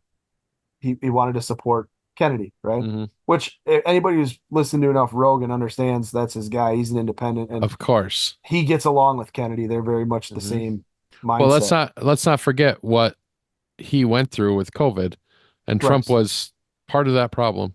Right. Eh, Trump does not have a good track record on COVID. yeah, but he's not what happened to Rogan had nothing to do with Trump. Because Mm, Trump came out and said hydroxychloroquine and ivermectin are good, and they lambasted Trump. Rogan took ivermectin and they called it horse paste, and like the news tried to vilify Rogan, saying he was taking horse dewormer and trying to make him look like a fool when Rogan did 10 mhm. times more research than any of the media accolades. That had nothing to do with Trump because Trump was saying the same thing that you could use those as alternate treatments. So I don't put that on Trump. That was Yeah, solidly a media thing. sure. Solidly, because Trump got hit with the same stuff. Yeah. Trump got hit. I mean, if you don't remember, Trump got hit because they said Trump told people to drink bleach, that you could bleach out No, your. I remember it. I I'm mean, not just talking about the medication stuff though. Like it was the social distancing stuff, the mask stuff, the mhm. shutting everything down. The 2 weeks to flatten the curve was all Trump, Mm-hmm. and that was all listening to Fauci, who is the fucking. I mean, that guy is a. You want to talk about a sleazeball? We should do a whole episode on Fauci. We will That when more mother, shit comes out. that piece of shit. But yeah, I don't equate what happened to Rogan to be anything to do with Trump. That was because Trump was getting hit with the same stuff. That was just Rogan doing what was best for Rogan off the research, because that's what Joe Rogan does. He researches fucking everything. And he made a decision that was what he believed was best for his health at the time. Yeah, no, I'm not talking about the medication stuff. I'm talking about all the other stuff, like the shutdowns and all that stuff that affected comedians, everything, right? Like, and Yeah. that's his biggest thing. Like we went to Texas and he opened up the studio or the theater Yep. comedy club, Yeah. I mean, how and many small businesses were murdered mhm, with the extended lockdowns that that's all I couldn't. meant about that part of it. I'm not that it was Trump. It was, I mean, Trump. It was on Trump's watch, right? So Yeah. it Oh, for doesn't sure. shock me that Rogan is going to support Kennedy, who has been against that. Yeah. Kennedy, I mean, I like Kennedy. I do too. I'm not gonna sugarcoat that. I'm a Trump guy through and through, Hmm. but I was hopeful that no, like Kennedy would be there if Trump faltered. You know what I mean? They're still trying to get him to drop out and support Trump. Trump is, yeah, because he needs the Yeah. people. Yeah. It's Kennedy's gonna steal from both sides. He's gonna Hmm. steal from the middle, right? And my thought is that you kind of I it he's gonna play the spoiler for somebody. It's going to be for Trump if he plays it because he's stealing I know you don't like polls, but he's stealing less from Democrats now that there's someone that can put together a sentence. That might Barely, be. Yeah, barely, that but might be. she can. Um, she puts them together. She just puts too many of them together that don't make sense. Well, she just keeps, yeah, she keeps trying to rephrase the same sentence over and over again. Yeah, it's this that's the 5-year-old speechwriter she has. Hmm. Hmm. Um, yeah, I don't know. I I would hope that like somewhere, some way, if Trump gets elected, Kennedy's somewhere so that you can set up like a Vivek, a Kennedy, a Hmm. Tulsi. Like Hmm. these are the people we need. Going Hmm. forward, these are the people we need. And I hope Trump and Kennedy don't like somehow, because this, because they're friends. Hmm. I hope they don't break that, because we need as many people in the tear down the establishment club that we can Hmm. fucking get. No, I firmly believe that he still puts Kennedy in charge of Health and Human Agriculture, Health and Services Human Services. Yeah. or The the BLM. FDA FDA would or be a big one for Kennedy. well, isn't that's under Health and Human Services? Like give him the cabinet level spot to get all of that because then CDC's under that, FDA's under that, the Oh my God, dude. NAIAD or whatever is under that. Can you imagine if he launched an investigation of his own into all the freaking Fauci crap and all the other stuff? I mean, he's already Hmm. out there saying Fauci's a piece of crap and did this all on his own. Hmm. And I guess here's the other thing too, talking about Trump being responsible for flattening the curve and talking about like the masks and all that crap. He's in a no-win situation. Well, let's not. Yes, I agree with you. I also he couldn't do the lockdowns himself. They were No, all done by the governors. right. But I mean, He just if you're the encouraged, so he didn't really do them himself. yeah, but it was his. All the Yes. governors came off of his, Yeah. which was Yeah. Anthony The Fauci's recommendation, recommendations. right? Yeah. So I mean, yes, Trump owns those to a degree because he Hmm. let Fauci do what he did. Mm-hmm. But you talk about being painted into a corner that you just can't get out of. Yes. If you do nothing and people die, look what they're going to say about you. You're doing nothing and people are dying. If you do too much, look what they're saying about you. You're a tyrant. You're in like a no-win situation. Yeah. And you know damn well Fauci was telling Trump and like the medical experts that are all in this freaking uniparty against the government bullshit are telling him this is the worst fucking virus we've ever seen. You know Mm-hmm. what I mean? You Yeah. know he's getting information that just is not good coming from bad people. And I'm sure he had advisors on the other side being like, no, they're full of shit. They're Mm-hmm. full of shit. Yep. But I think he was just in a no-win situation and he had to do something. And so he took their initial advice and then he thankfully after what 3 weeks, 4 weeks, he changed course. Yeah, I think so. I mean, it wasn't long after the second week that he was like, yeah, we're not going to continue to do this because he realized they were trying to tank the economy. Yeah, but So again, he couldn't really do a whole lot he because can't. of the state governors. Right. And I think I mean, I can't remember who was it. It was Tim Walz. Tim Walz came out and said, you know, Trump did freaking fantastic with all the support he got out to the governors right off the bat. Mm-hmm. And he came out and said it once in a press conference, and then he must have got the memo. Don't ever say it again, right? We Yeah, talked no, about that. yeah, we talked about that. The rumor is that Pelosi called him and said, "Don't ever do that again." Right. Don't ever freaking give him credit again like that. Don't ever. And the same thing, Cuomo said the same thing in New York. Yeah. Trump gave him every. I mean, remember in New York, Cuomo's like, we need this many beds, and Trump had a hospital ship sent there within like 7 days, Mm-hmm. and he had a freaking hospital built in New York within like 15 days. Yeah, in Central Not, Park, right? yeah, and not none of them even received any patients. Mm-hmm. So, I mean, it seemed like at every stage of the game, people were hitting the panic button because I think it was designed, honestly. It was designed to damage the Trump administration. Mm-hmm. And they were hitting the panic button, and he came out swinging and did a whole bunch of things that they said couldn't be done. And the other thing that people don't understand, remember when Obama left, he never refilled any of the supplies Mm-hmm. that he had given up, right? He had sent a whole bunch of supplies to Africa, and they used a whole bunch for was it the avian flu or it was another SARS virus, SARS-CoV-1 or SARS-CoV or whatever, not COVID, but SARS. And Mm-hmm. he never replenished the stockpile. Trump got a diminished stockpile, and Obama's own playbook said that to replenish these never did. So Trump had to get like ventilators and respirators and everything he could get just to even Mm-hmm. have enough stuff because he was Yeah. starting at zero.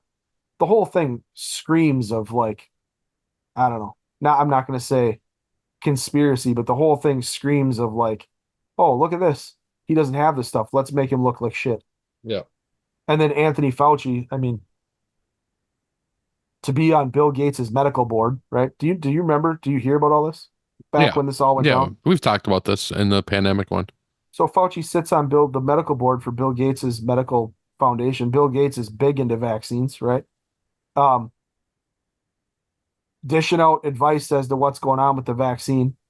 Fauci's wife is the one who approved the vaccine through the CDC for emergency use.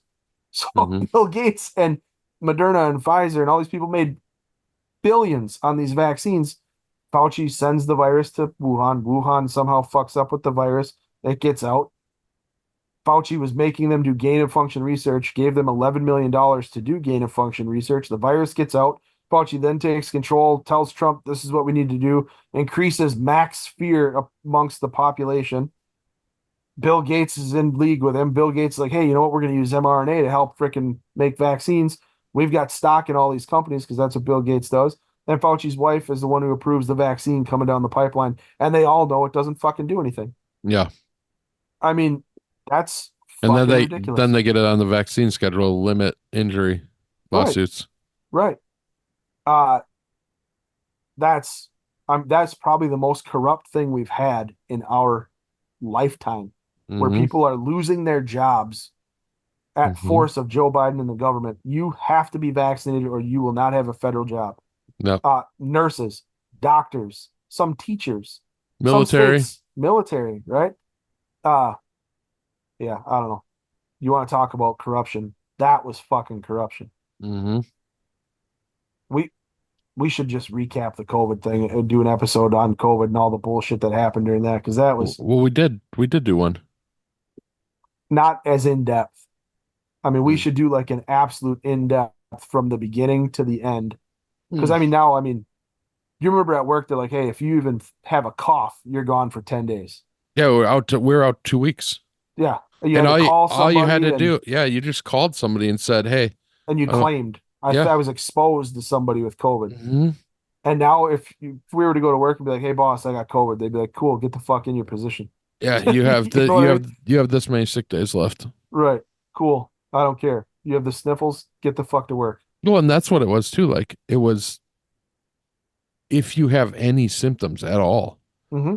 you're supposed to call off and go get tested. Do you remember those stupid fucking iPads Yeah, where they were taking our temperature with an iPad with a thermal on it? Yeah, it like was that's legit. it was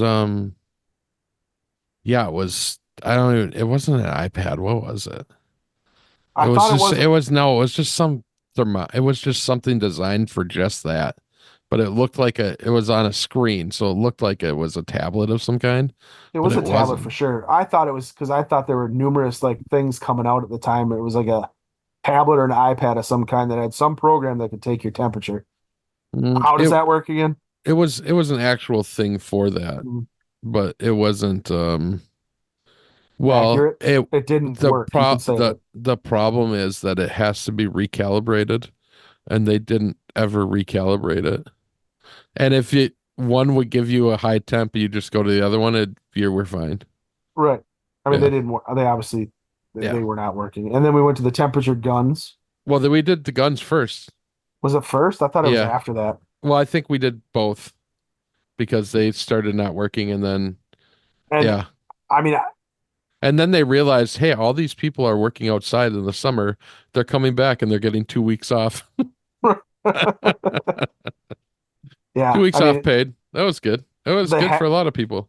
they had to do something, right? I Hmm. mean, again, your back is against the wall. You have to do something. And unfortunately, there just wasn't the ability to stick a thermometer in everybody's mouth. You know what I mean? You didn't have that when hundreds and hundreds of people are coming through your doors. With all the But equipment they bought, they probably could have afforded to buy everyone a thermometer and just make them carry it. probably, yeah, Hmm. Been probably cheaper. they would have paid less than freaking COVID Been cheaper, yeah. paychecks. Yeah. And you remember all the people that abused the COVID system. Hmm. I have COVID. I'm going to Hmm. be gone for 20 days. So now, yeah, because I get grouped into that. I actually had COVID 3 times, right? Like I've got, like one of them, I thought I was gonna die. I for sure thought I was gonna die. It was the worst of everything I had ever. And it wasn't Mhm. even like the major symptoms. I never had the fever.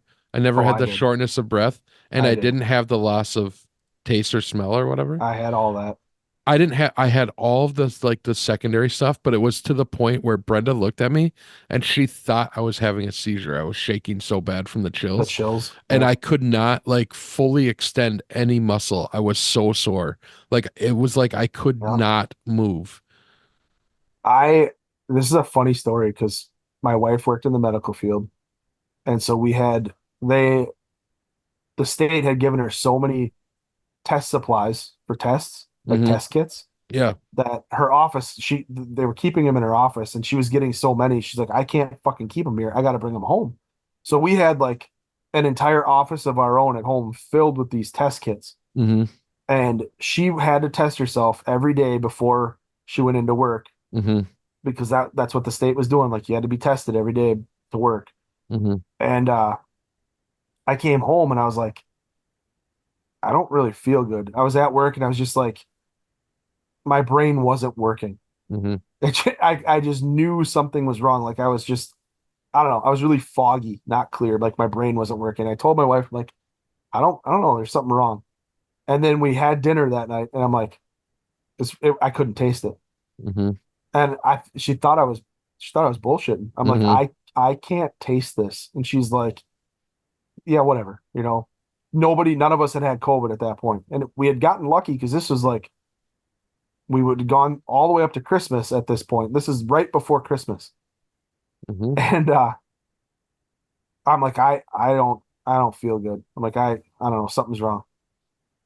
And so we tested me that night and it was negative. And she's like, okay, well, good. I can go to work because I'm not exposed to you. Because they were doing the same thing. If you're exposed to somebody in the medical Hmm. field, Hmm. you had to do something, then get tested repeatedly over and over again. Hmm. And the next day I woke up and she was on her way to take the girls somewhere. And I think they were either going to softball or something. They were going somewhere. And I had taken a test and the lines came in. Both lines were there. And I was like, hey, I have COVID, just so you know. I took a test and I have COVID. And she's like, bullshit, send me a picture. So I sent her a picture. And the next, what I got back was, get in our bedroom and don't come out. Yeah. She locked me in my bedroom. Bro, I spent like 15 days in my bedroom. And Hmm. I had a camp lawn chair that she brought into my bedroom and a cardboard box as a table. And she made me stay in there. And I'll be honest, for the first 10 days, I had fevers of like 104. I had chills. I had aches, a constant cough. I was Hmm. freaking miserable. And it went away. Still not the worst I've ever been sick, but it it was bad. So yeah, I feel you. Like I too thought for a little bit there, like, oh man, this sucks. Yeah, I remember telling Brendan. So I got locked in the basement because at that point, when I got it the first time, which was really bad, it was before the vaccines were out. Hmm. Um,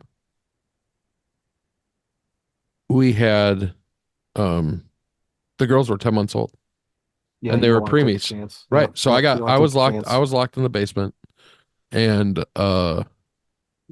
but we she's a preschool teacher and Hmm. or was at that time. And their preschool got turned into, all the, it was supposed to be doctors and police and fire, all those kids, right? Like, and it was anyone. You didn't even have to be signed up to go there. Like, they just took your kids. So that Right. the First responders could be on the line. correct. But then it Yep. was like then everyone was what did they call us? What was the money? The We were all first responders. first line employees, front line Yeah, employees or whatever. front line. That's what it was. Front Yeah. line. They they had so many kids. Like everyone was a frontline employee. Right. Like grocery stores still had to run, and Right. Anybody like, that was part of the infrastructure supply chain hmm still had to work. correct, correct. So, well, I got accused of that a lot because she was exposed. Every day she'd send me a text like, "Oh, another kid has COVID." You were Like one of, you were one of the COVID scammers. I wasn't. I just That's hilarious. and I told them like, "Hey, like I, I'm letting you know because I'm supposed to," and then you were out for 10 days. I got to the point, I got to the point where I would tell our boss, "Hey, I've got this going on, but I'm still coming to work." Yeah. And he was just like, "Do you feel good?" "Yeah, I feel good. I am perfectly fine." And Hmm. this was later on when I was like, "It's a fucking cold. Yeah. It's a bad cold." Like the worst I've ever been was when we were in Iraq and we were bathing in water that had dead birds in it. Hmm. The waters were in these like steel tanks up on the roof, and birds had somehow flown into this tank and couldn't get out and they drowned. Hmm. And it gave us all some fucking sickness. I mean, so sick. All of us were so sick. They had to fly in a group of medical team, like a medical team, to come in and like administer IV fluids and antibiotics because we didn't have enough Hmm. out in this fob that we were at.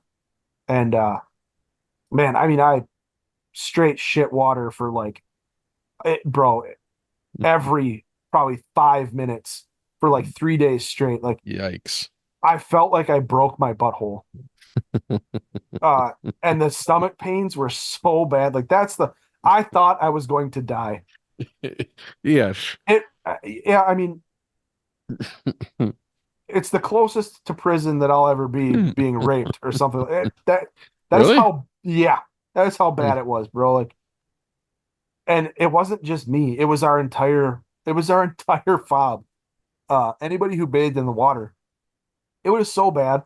You would run to the bathroom and there'd be two guys there already waiting in line doing the I'm gonna shit myself dance that we were shitting in the shower.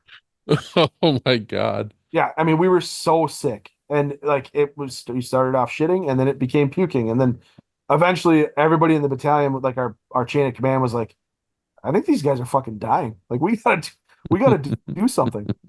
There was a common thing in the military. If you had diarrhea, they gave you, it was called the brown pill. And any combat guy knows exactly what I'm talking about. You were hitting your medic up for brown pills like they were fucking candy. And you were popping those things. I don't even know what the fuck they were, but we were like trying to OD on brown pills so that we'd stop shitting. And then eventually they had to fly in a whole nother medical team to, give us IVs and shit because we were all so fucking sick. Jesus Yeah. Christ. Yeah, it was bad.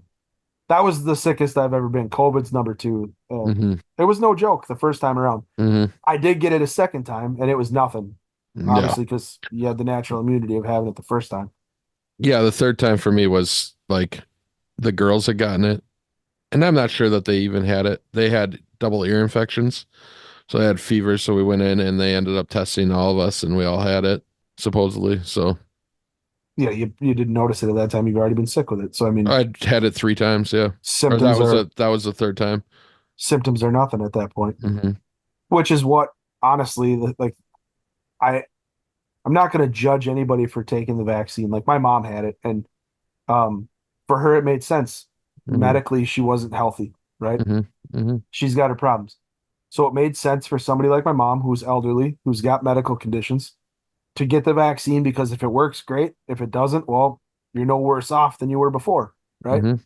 Um, but that's what gets me is that vaccine didn't have any virus in it.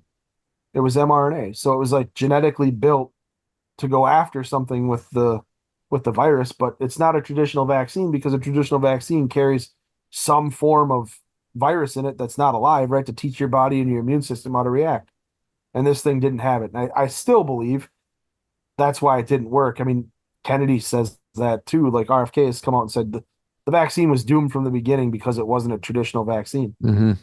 So, uh, yeah, I don't know. I feel bad for a lot of the people. I was talking to a buddy the other night at work.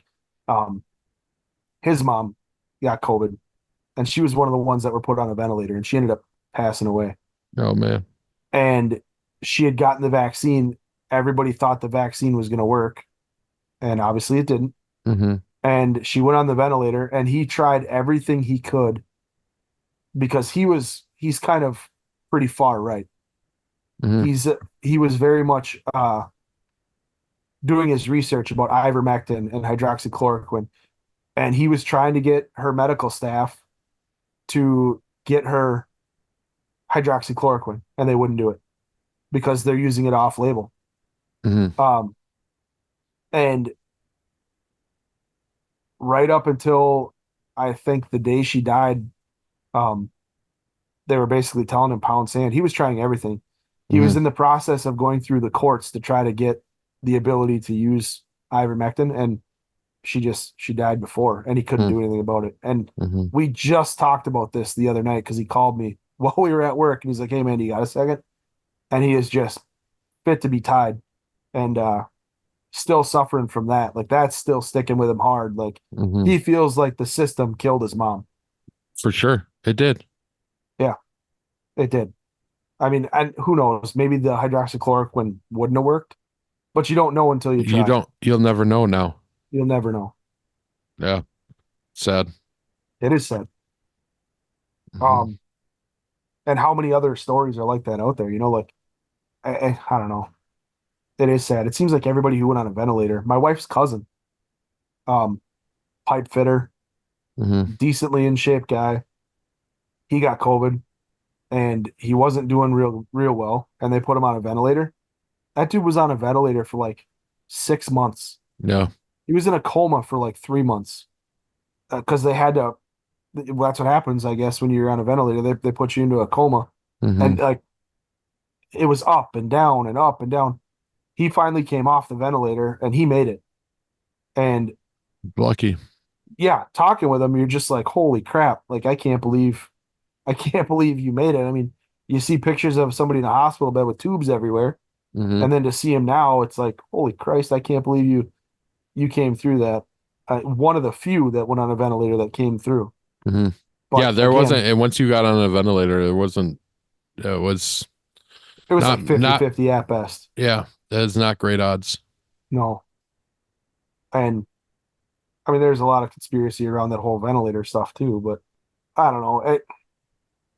The levels of corruption that are in that whole COVID landscape, Hmm. whether it be COVID funds with the Feeding Our Future, whether it be the vaccines, whether it be approving the vaccine because you're the wife of the guy who's at the NIAID or whatever it is, who also works for Bill Gates, who's making money off the vaccines. I mean, the whole freaking thing just reeked.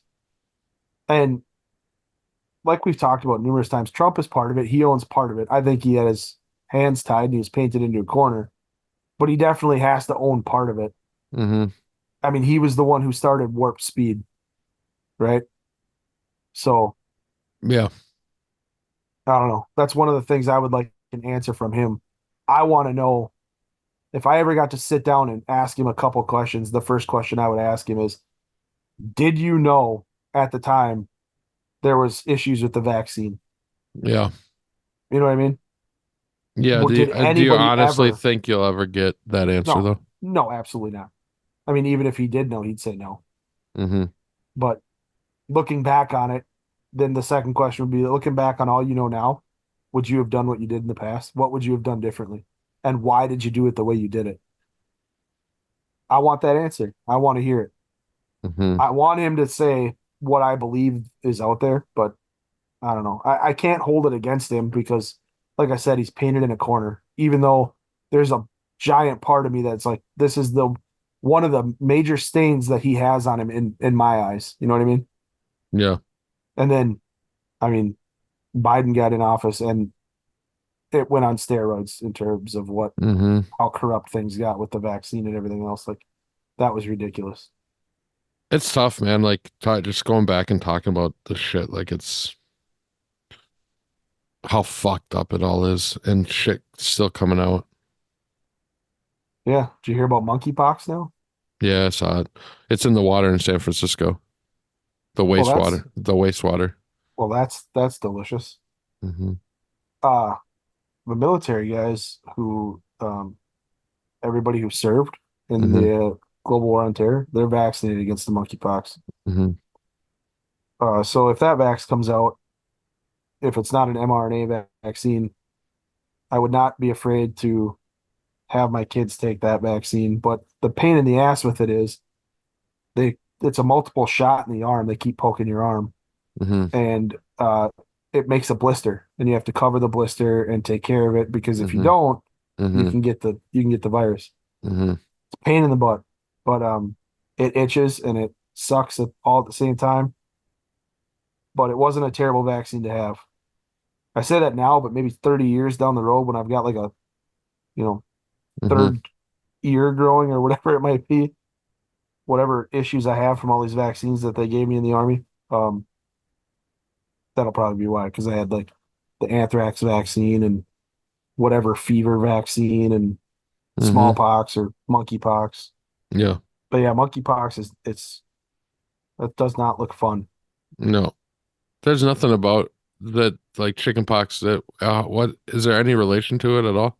Uh, I don't believe so. This is closer to smallpox Okay. than chickenpox. Got it. Uh, monkeypox seems like it's an external blister, basically, than where smallpox would be the same thing, but just on a more deadly scale. Yeah. But they're saying this monkeypox, apparently, I mean, this is, the typical fear stuff that you see in the media, but 10 times deadlier than the last one in 2022. But who Yeah. knows? I mean, Interesting. Yeah. We'll see what happens. I saw another headline, or was it who was it? Let me find him. I thought it was hilarious. I think I sent it to you. Uh, I think it was Mike Benz. He had an X post that said, "Hey, do you think we can just stop with naming these viruses after the animals and just name it after the U.S. lab that it was Oh created in?" yeah. Yeah. Yeah. Can't I we did. just You can't we did just send that skip to me. can't we just skip all that? He's got some funny some funny stuff out there, but he's a serious reporter, so I like seeing his stuff. I'm trying to find the other one. Oh, let's talk about Matthew Crooks in the FBI. Hmm. Yeah, I don't know what to make of that. You're Um, talking about the body. mhm. So for people that don't know, the FBI released Matthew Crooks's body to the family for it to be cremated, um, all wholly on their own. Other government organizations, entities were launching their own investigations and needed to review the body.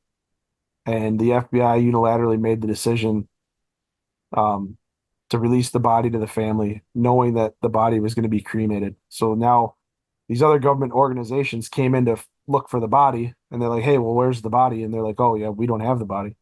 And they said, "Well, what do you mean? Where's the body? Who's got the body?" And they're like, "Oh, the family took it, uh, and the family had him cremated. So there's no, you can't go back anymore and find or verify any of the evidence that was there. The FBI did what they did. The coroner basically verified what the FBI's findings were, Hmm. and that's it. The body's Hmm. gone, Hmm. which is a problem because there was five other um, investigations that were running parallel to the FBI's, and the FBI Hmm. just said, "Nah, fuck all your investigations. We make the decisions here." Hmm. Um, that's you want a surefire way to drum up support for a conspiracy? Be the FBI with all the shit Hmm. you've already done all Hmm. along the way, and just Hmm. don't let anybody else investigate this and get rid of a body. You know as well as For I do, sure. the conspiracy theorists are going to go insane Well, over this. of course, you don't trust that agency. You Right, don't trust the media. This has happened, right? Like this happened, and there's other people investigating, and you disposed of evidence. So whether or not it was something nefarious or not doesn't matter. There's no way to right. prove it now. I, my gosh, there's already like so much stuff out there in the conspiracy world Hmm. too right now because the blood in the bathroom in the building, the guy who walked out of the bathroom, who was right after the shots were fired, who comes out of that bathroom and he's on camera and walks out the back of the building and he's just like do do do do do and looking like there's nothing wrong and just walks off with everyone else is running to try to figure out what's going Hmm. on. He just calmly walks Hmm. away. I mean, there's so much crap right now um, with these conspiracy theories, and then you have the FBI that's like, go ahead and cremate that kid. We don't Hmm. care. And I mean, this is the same agency that set Trump up before. This is the same agency Hmm. that has lied under oath about Trump. This is the same agency that changed emails and lied and had people fired. The same agency that said they could smell the Trump support in Walmart. Hmm. The same agency that said they had a backup plan to get rid of Trump. I mean, this is at every, I mean, you couldn't make this up. You have to be a colossal fuck up at your job to be that stupid to let this out there and to do this. You Hmm. know what I mean? To just eh, to not care and turn over the body. Yeah. Yeah, I don't even know I what to don't know. make of it, to be honest. Well, it almost seems intentional. Like it to me, do I think that the FBI is covering something up? I don't know. I don't. There's so many theories out there now. Like this kid was at a shooting range. Was he there with an Iranian guy? Was this law enforcement officer, whoever it was that was walking out of the bathroom when there was blood in the bathroom? Was there a second gunman? Like you're hearing so much shit Hmm. now. Like who knows? I mean, they're trying to turn this into the gunman on the grassy knoll kind of thing, right? Um, I honestly believe the simplest answer is probably Hmm. correct. 99.9% of the time it is. And to me, this is probably the FBI going, fuck you. We're the Yeah. FBI. I Yeah, don't care if you're making an this was a investigation. statement on fuck you guys. Yeah, This is yeah. this is a dick measuring contest. That's what it Hmm. feels like. You know Hmm. what I mean?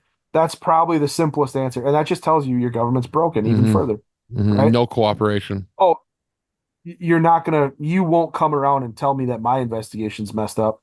You won't have the chance. Fuck you. All you're going to do is look at our investigative notes. How about that, Hmm. buddy? You know what I mean? Like, that's what this Hmm. seems like to me. Yeah, now you have to And, come to us. Hmm. right, it's a Hmm. power move. And it just seems like total Hmm. shit. It It, is. that they're It not is total working. They're shit. not working together. Yeah. Christopher Ray is going to have to answer for that. And you know he's not No, going of to. course he's not going to. he won't know what happened Mhm. because that's typical for Christopher Mhm. Wray. There is so much stuff coming out right now that um I just I can't get over it, man. So much stuff right now. Yeah. If you haven't um seen George Webb, he does a lot of investigative work and he is trying really hard to make it out that uh there was a second gunman. Mhm. And I'm not like in that camp. I don't agree Mhm. that there was a second gunman. I can't say there wasn't because nobody really knows. Uh, but he is doing a lot of investigative work and he does a lot of really good investigative work. So it kind of makes me wonder.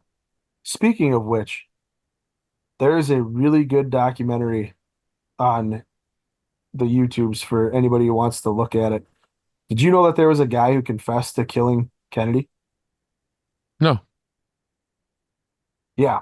Um, this documentary was done, and obviously we'll never know the validity of this documentary, but he names names.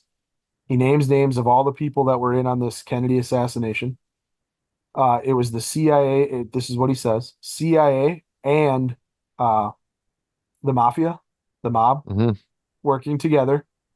And he was the guy on the grassy knoll, and he was the one who took the headshot on Mm. Kennedy with a mercury tipped round. Uh, he gives he gives a lot of detail. Uh, I watched it. It's like a 2 hour long interview while he's in prison. He's in prison while he's giving this interview. He is now dead Mhm. or he's passed away. But the interview, it was something else. Um, it paints a whole different picture of the Kennedy assassination. Interesting. I'll have to, yeah, I mean, obviously, like I said, we'll never know if it's Mhm. true or not, but he gives Hmm. a lot of detail. And there's some evidence that he might be telling the truth because there's pictures of what the investigators believe is him walking away from exactly where he said he Hmm. was, where he took the shot Mhm. from. He explains the rifle that he used. It's not even a rifle; it was a Remington Fireball. It's like a I'll show you. It's like a pistol with a scope Okay. on it. Uh, super super interesting to see.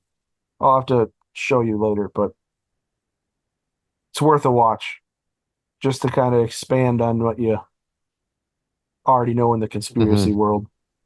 What else you got? What's next? I don't think I have anything else. I mean, there's all sorts of it, but I didn't really dig into it. I mean, you can go after Menendez with the gold bars and selling stuff to Egypt or selling influence Hmm. to Egypt. He just was found guilty. He's still in the Senate. He said that Yeah, he'd resign. he won't retire I thought, until yeah August tomorrow, is it right? tomorrow? Oh, the Yeah. 20th. Why and So why that day? Is it because after that day they don't get to appoint somebody? It's an election. he was following Nancy Hmm. this week on Stock Trader. Yeah. I don't think she puts I don't gold know. bars under her bed. Can you That's believe that? crazy. I mean, what the Yeah. hell? Uh, yeah. Did we even touch on Kamala about her, the corrupt shit she's been a part of, besides the whole withholding evidence? And Mm-mm. so, I mean, really, I guess we did I kind of mean, we cover it. She have. withheld evidence Yeah, from a we've death row talked inmate. about it a couple times Gosh, when we were talking about did, Tulsi. Tulsi's back out on the trail. She was well, she was on doing news stuff. good. Did you see this video about Kamala from on Benny Johnson's Mm-mm. ex? This is this hits it right on the head. Here, watch this or Mm-hmm. listen. You can take the woman out of San Francisco. She's your classic California liberal, right? I always say you can take the woman out of San Francisco, you can't take San Francisco out of the woman. That's Kamala Harris. All of her worst ideas, of course, are characteristic of a good old fashioned California liberal. But what's the worst about this specific type of career politician is Kamala Harris is the type of person that will allow 10 million illegal immigrants, 30 tons of fentanyl, 360 names off the terror watch list into your country. She'll give them all free flights, free housing, free healthcare. She'll make sure all the criminals and all the rioters are let loose into your communities. She'll make sure that you can't go to the grocery store and afford your groceries. And then she'll fly back. Oh, and she'll ban fracking. And then what she'll do is fly back on her private jet, hop in her Prius, and go back to her gated community in San Francisco. That is who this woman is at her core. I think that about covers it. Mm-hmm. That's crazy. Yeah, so she was a San Francisco city attorney, and then she was the DA for San Francisco, and then she moved up to attorney general. She claims that well, this is what gets me. Like, did you see everybody going after Trump for he agreed to 3 debates with Biden, right? And I then thought it they're was like, just well, the 2. I thought it was 3. I could be wrong, but he agreed to meet Yeah, on the Biden. 10th. And then they were, well, why doesn't he want to debate Kamala? Well, it's a different person. It's a different tactic. You have to do all of everything you're prepared for, right? It's not, she wasn't president. And Trump is now, yeah, let's go. I'll meet you on a debate stage because he knows that she can't, she has nothing she can stand on. Well, did you see who the moderator is? Yeah. Yeah, her good friend. A good Best friend buds. that set her and her husband up. Yeah, best buds, lifelong buds. And again, the questions are going to be given out in advance, right? She's going to get every opportunity to excel at this, and Trump's going to get it. I don't know. I was, like I told you when CNN did the debate with Trump and Biden, I was shocked that CNN didn't go harder at Trump like they usually would. And everything was geared to be Trump, you're the enemy type thing. But I guarantee you this one will be. It's got to be because he's suing the network that it's on, which is why he didn't want to do that one. Right. And he's suing Stephanopoulos, which as part of that. And now Walz and Vance are doing one on CBS. Like they will not do one on Fox. They would. Yeah. Oh, Kamala won't do neither it on Fox. neither Why would would Walz. she? Why? Yeah, exactly. Yeah, because you have to come to our news networks. We won't go to yours. What does that say? Mm-hmm. Yeah. You know what I mean? But Trump said he was going to turn the 2 other ones that he wants her to do 3. One on the 4th, I believe. September 4th, one on the 10th, and then the other one on like the 29th of I think it's September. He said he was turning the other 2 that set up so that if she decides not to go, that he's going to turn it into a town hall and still do them himself. Yeah, she'll just look stupid. Well, honestly, it doesn't benefit Trump at all, but they should invite Kennedy. Kennedy?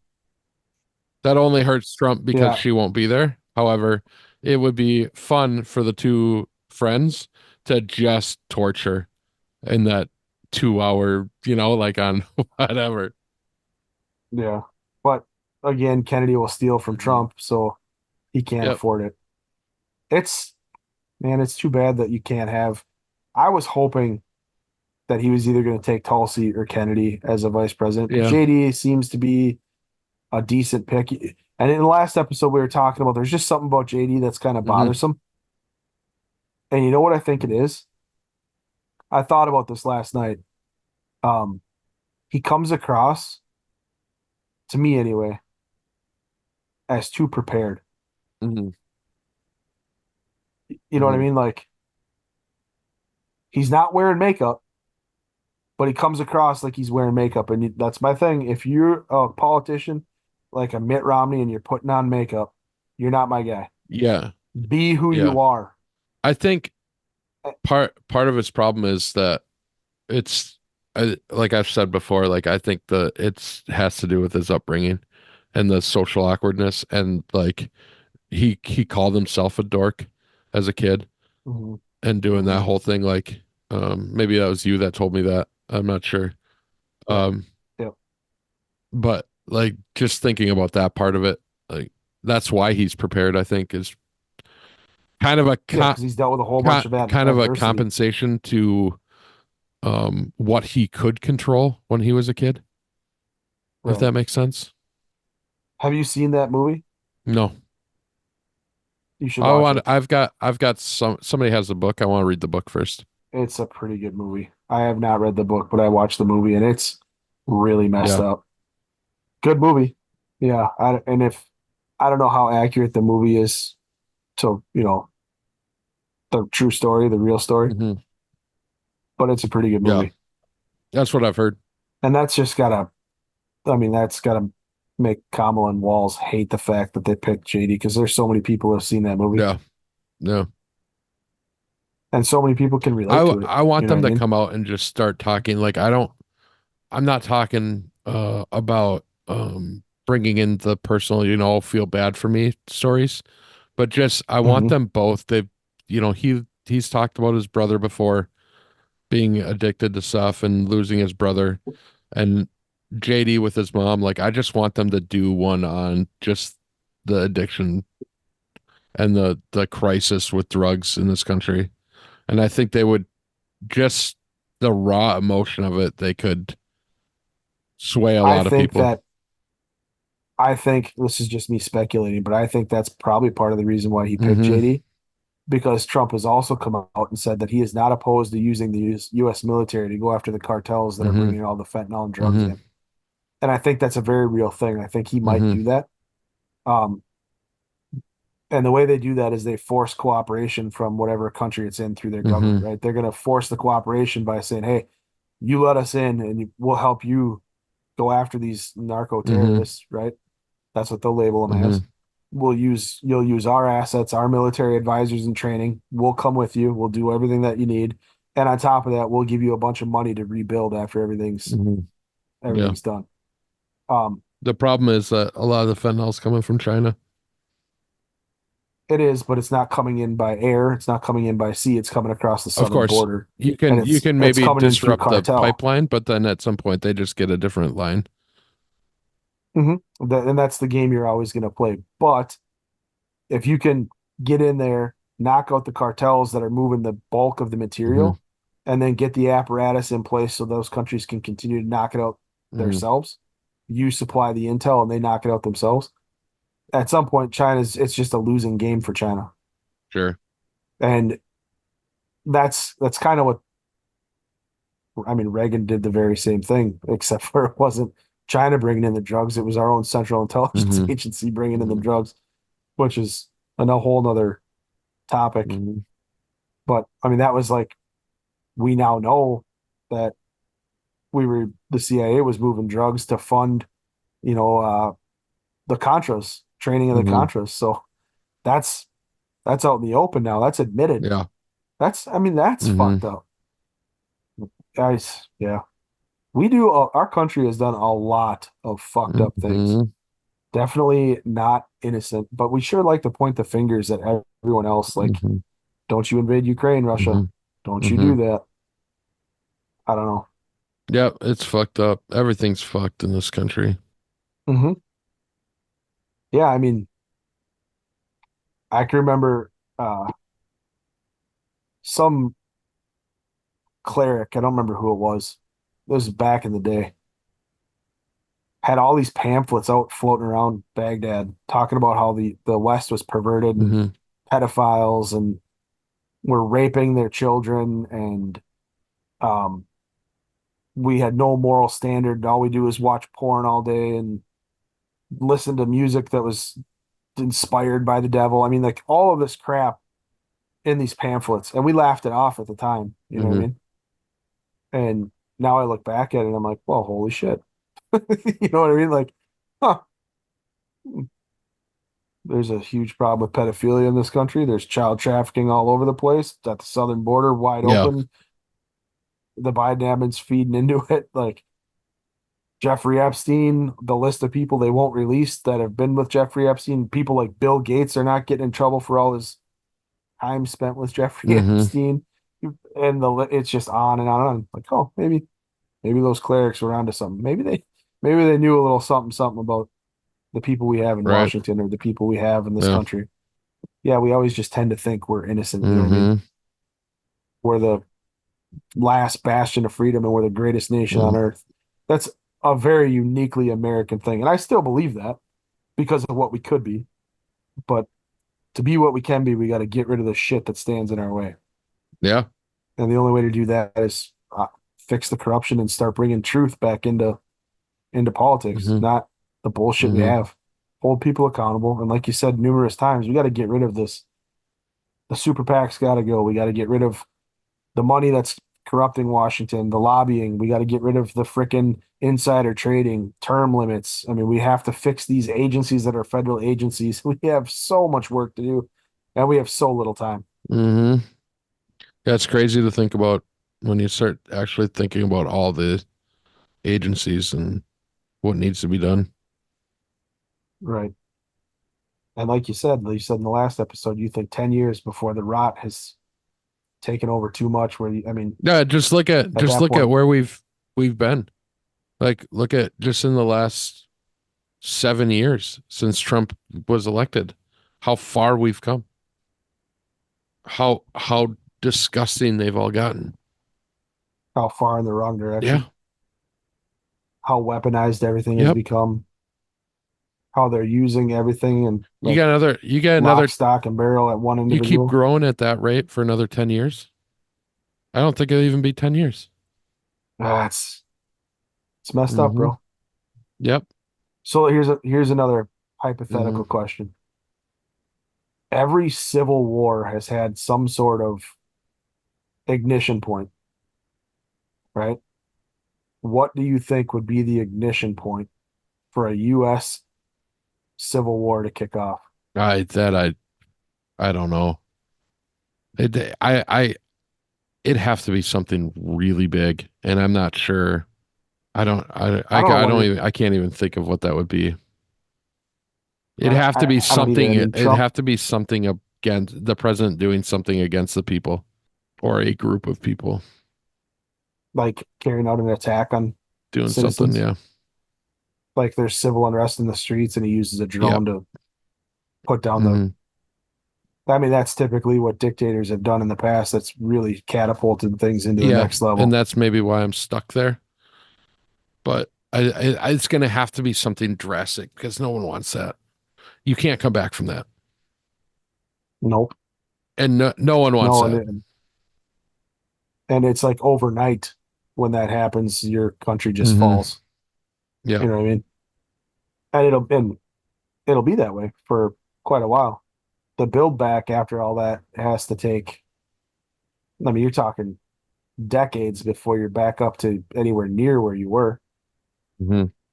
I don't know. I keep thinking about what the ignition point could be because we're so divided. And I'm not talking about politicians. I'm just talking about the supporters of the politicians, whether you're left or right. And it seems like there are some moderate Democrats, but they're not being loud enough in their own party to stop the far left, right? And they probably say the same thing about our far right, and then your center, center left Republicans. Um, but we're so divided. But nobody's going after Kamala and Biden like they are Trump. So, like, is it going to be Trump getting put in prison if they try that? I don't I know. don't think so. I don't Is it think going to it's going to be? have to be bigger than that. I Everybody sees honestly, the prison I thing coming. So I have said this forever. Like, it has to be the guns. They have to try to take the guns away from the American population could be. before people start doing something. But I just don't see them ever doing that. They're legislating The into censorship non-existence. that's going on in England, that would do it, I think. With the Here, you think? people getting arrested and serving time for Facebook posts. Oh, that would, yeah. I suppose that could do it. Yeah. I can't imagine that would And I come don't here know though. that that would be a true I don't know Not that that would yet. be a true civil war. It'd be a war on the group enforcing it. Yeah, I You don't know what I know. mean? Like it's going to be whatever law enforcement agency is tasked with going and arresting these people. Oh, and you're It's just not going lighting to them go up. well. Yeah. Well, I don't think there would be very many law enforcement agencies. It'd have to be That's what federal I'm that saying. would have That's to what I'm come and saying. do it. I It's don't not think going to be anybody in anything the state local. level. Yeah. And sure, if the FBI shows up or the marshals or whoever, they're gonna have to. It's not going to be good for them. You're right. But I don't even know that that would do it. No, that's what I'm saying. I don't think that would be a true civil war. Like that's just going to be there's going to be a lot of those people that end up dead, or there's going to be a lot of those people that there's going to be a lot of standoffs and shit like that. That's going to go terrible. Which I mean, I guess if you looking at that, then you could have the civil unrest on Yeah, that then you'll side of have it, the civil right? unrest, but I don't think that turns into an actual civil war unless then they open up and take out a bunch of the people protesting. Hey, that's possible because look at what happened with the Cliven Bundy Ranch, right? They were trying to take his ranch, and then people showed up with rifles and pushed him right off the property. The government stood down because they weren't ready to fight back. Now I think the government would label you a domestic terrorist the second you show up. This government would. Mhm. And who knows what they do? You know what I mean? I guess that's what's scary for me is who the hell knows at this point how far each side is willing to go. The stuff they're doing to Trump tells me they're willing to go pretty far, Mhm. but I don't know that they're willing to go all the way. You know what I mean? Yeah, I agree. I agree. It's I don't know. It depends on the totality of what's going on. You know what I mean? Like if it's a Mhm. bunch of little stuff that could do it, that just keeps snowballing, or one big incident. I suppose, I mean, this is what we're living in right now. It's like, it's almost biblical, you know, like Sodom and Gomorrah type craziness with a whole bunch of other stuff on top of it sprinkled in Yeah. there where you're just like, well, this is a Yeah. fine way to Other go. stuff sprinkled in for fun. Yeah, Yeah. for fun. Yeah. Why not? Yeah. Yeah. Yeah, man, it's crazy. It's gonna be a crazy couple of weeks. Was so tomorrow they rule on the immunity clause or the immunity case and how that apparently doesn't affect this one. And then was it the 18th of September? Sentencing. Yep. So the 19th should be a fun day. Are we working on the Yeah, I 19th? mean, God, I hope not. I bet we are. Hold on, I can tell you right now. Actually, I know that we are not. We are not. I, we're Good not. news. We're off Um, that weekend. yeah, Good. just in case the world Yeah. burns. Well, we might get called in. Oh, no, well, we're not answering our phones. We're busy It podcasting. depends on how much they offer. That's right. 30. We're offering 12 plus 36. All Yeah. right, I'm in. We're gonna be the freaking Mm-hmm. corrupt mayor's detail at that Mm-hmm. point. As long as she's paying well, it's not me that's getting the corruption. Yeah. Do you think anything will happen to those cops? Well, one of them sounded like one of them's no longer the chief. So something happened. Yeah. Well, sure. I mean, you get fired, but they can't go after them legally. The mayor's paying them. I mean, it depends on what those transactions were, right? Yeah, I get. To the Oh, yeah, police the station. Amazon stuff. Yeah, Like I suppose. Yeah, if I they're didn't. part of some of the overall fraud, maybe. But as far as But the just overtime on. stuff, I don't think so. Yeah, that's what I was asking. The They overtime hours. they're gonna they're probably gonna lose their license Oh yeah, because they yeah. they There's no knew doubt better. about that. But as There's far no as doubt about going that. back after them, I don't think they'll be able to get any money back. Man, what a couple years they Yeah, had, huh? $210,000 in overtime. That's insane. Hmm. Just a constant grift, and a constant Yeah, party.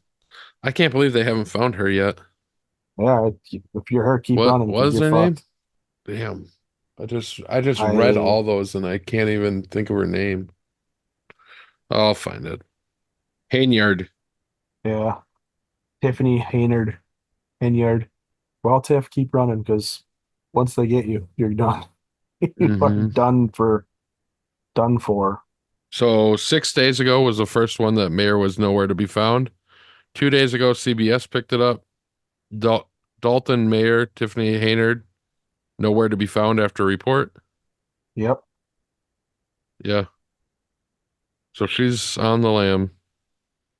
she gone. Hmm. What an idiot. Hmm. Like I said, man, you could probably get away with this at the federal level, and then nobody'd even blink an eye at those little amounts of Yeah. money. At the local level, you got to be really stupid to think you're going to get away with Hmm. that as a mayor. All right. Well, I suppose we've done enough Yeah. corruption, huh? Probably wrap this one up. Right on. Well, um, check us out on our social media pages: Facebook, X, Truth. We're on YouTube, Instagram. We got a website, bluecollartakes.com. Like, follow us, subscribe. Yeah, for sure. We appreciate the support and see if we can keep this thing going. Yeah, It's getting more interesting by the day. So, yeah, right on. Thank you, everyone. yeah, we'll catch you guys on the next one. Sounds good. See ya.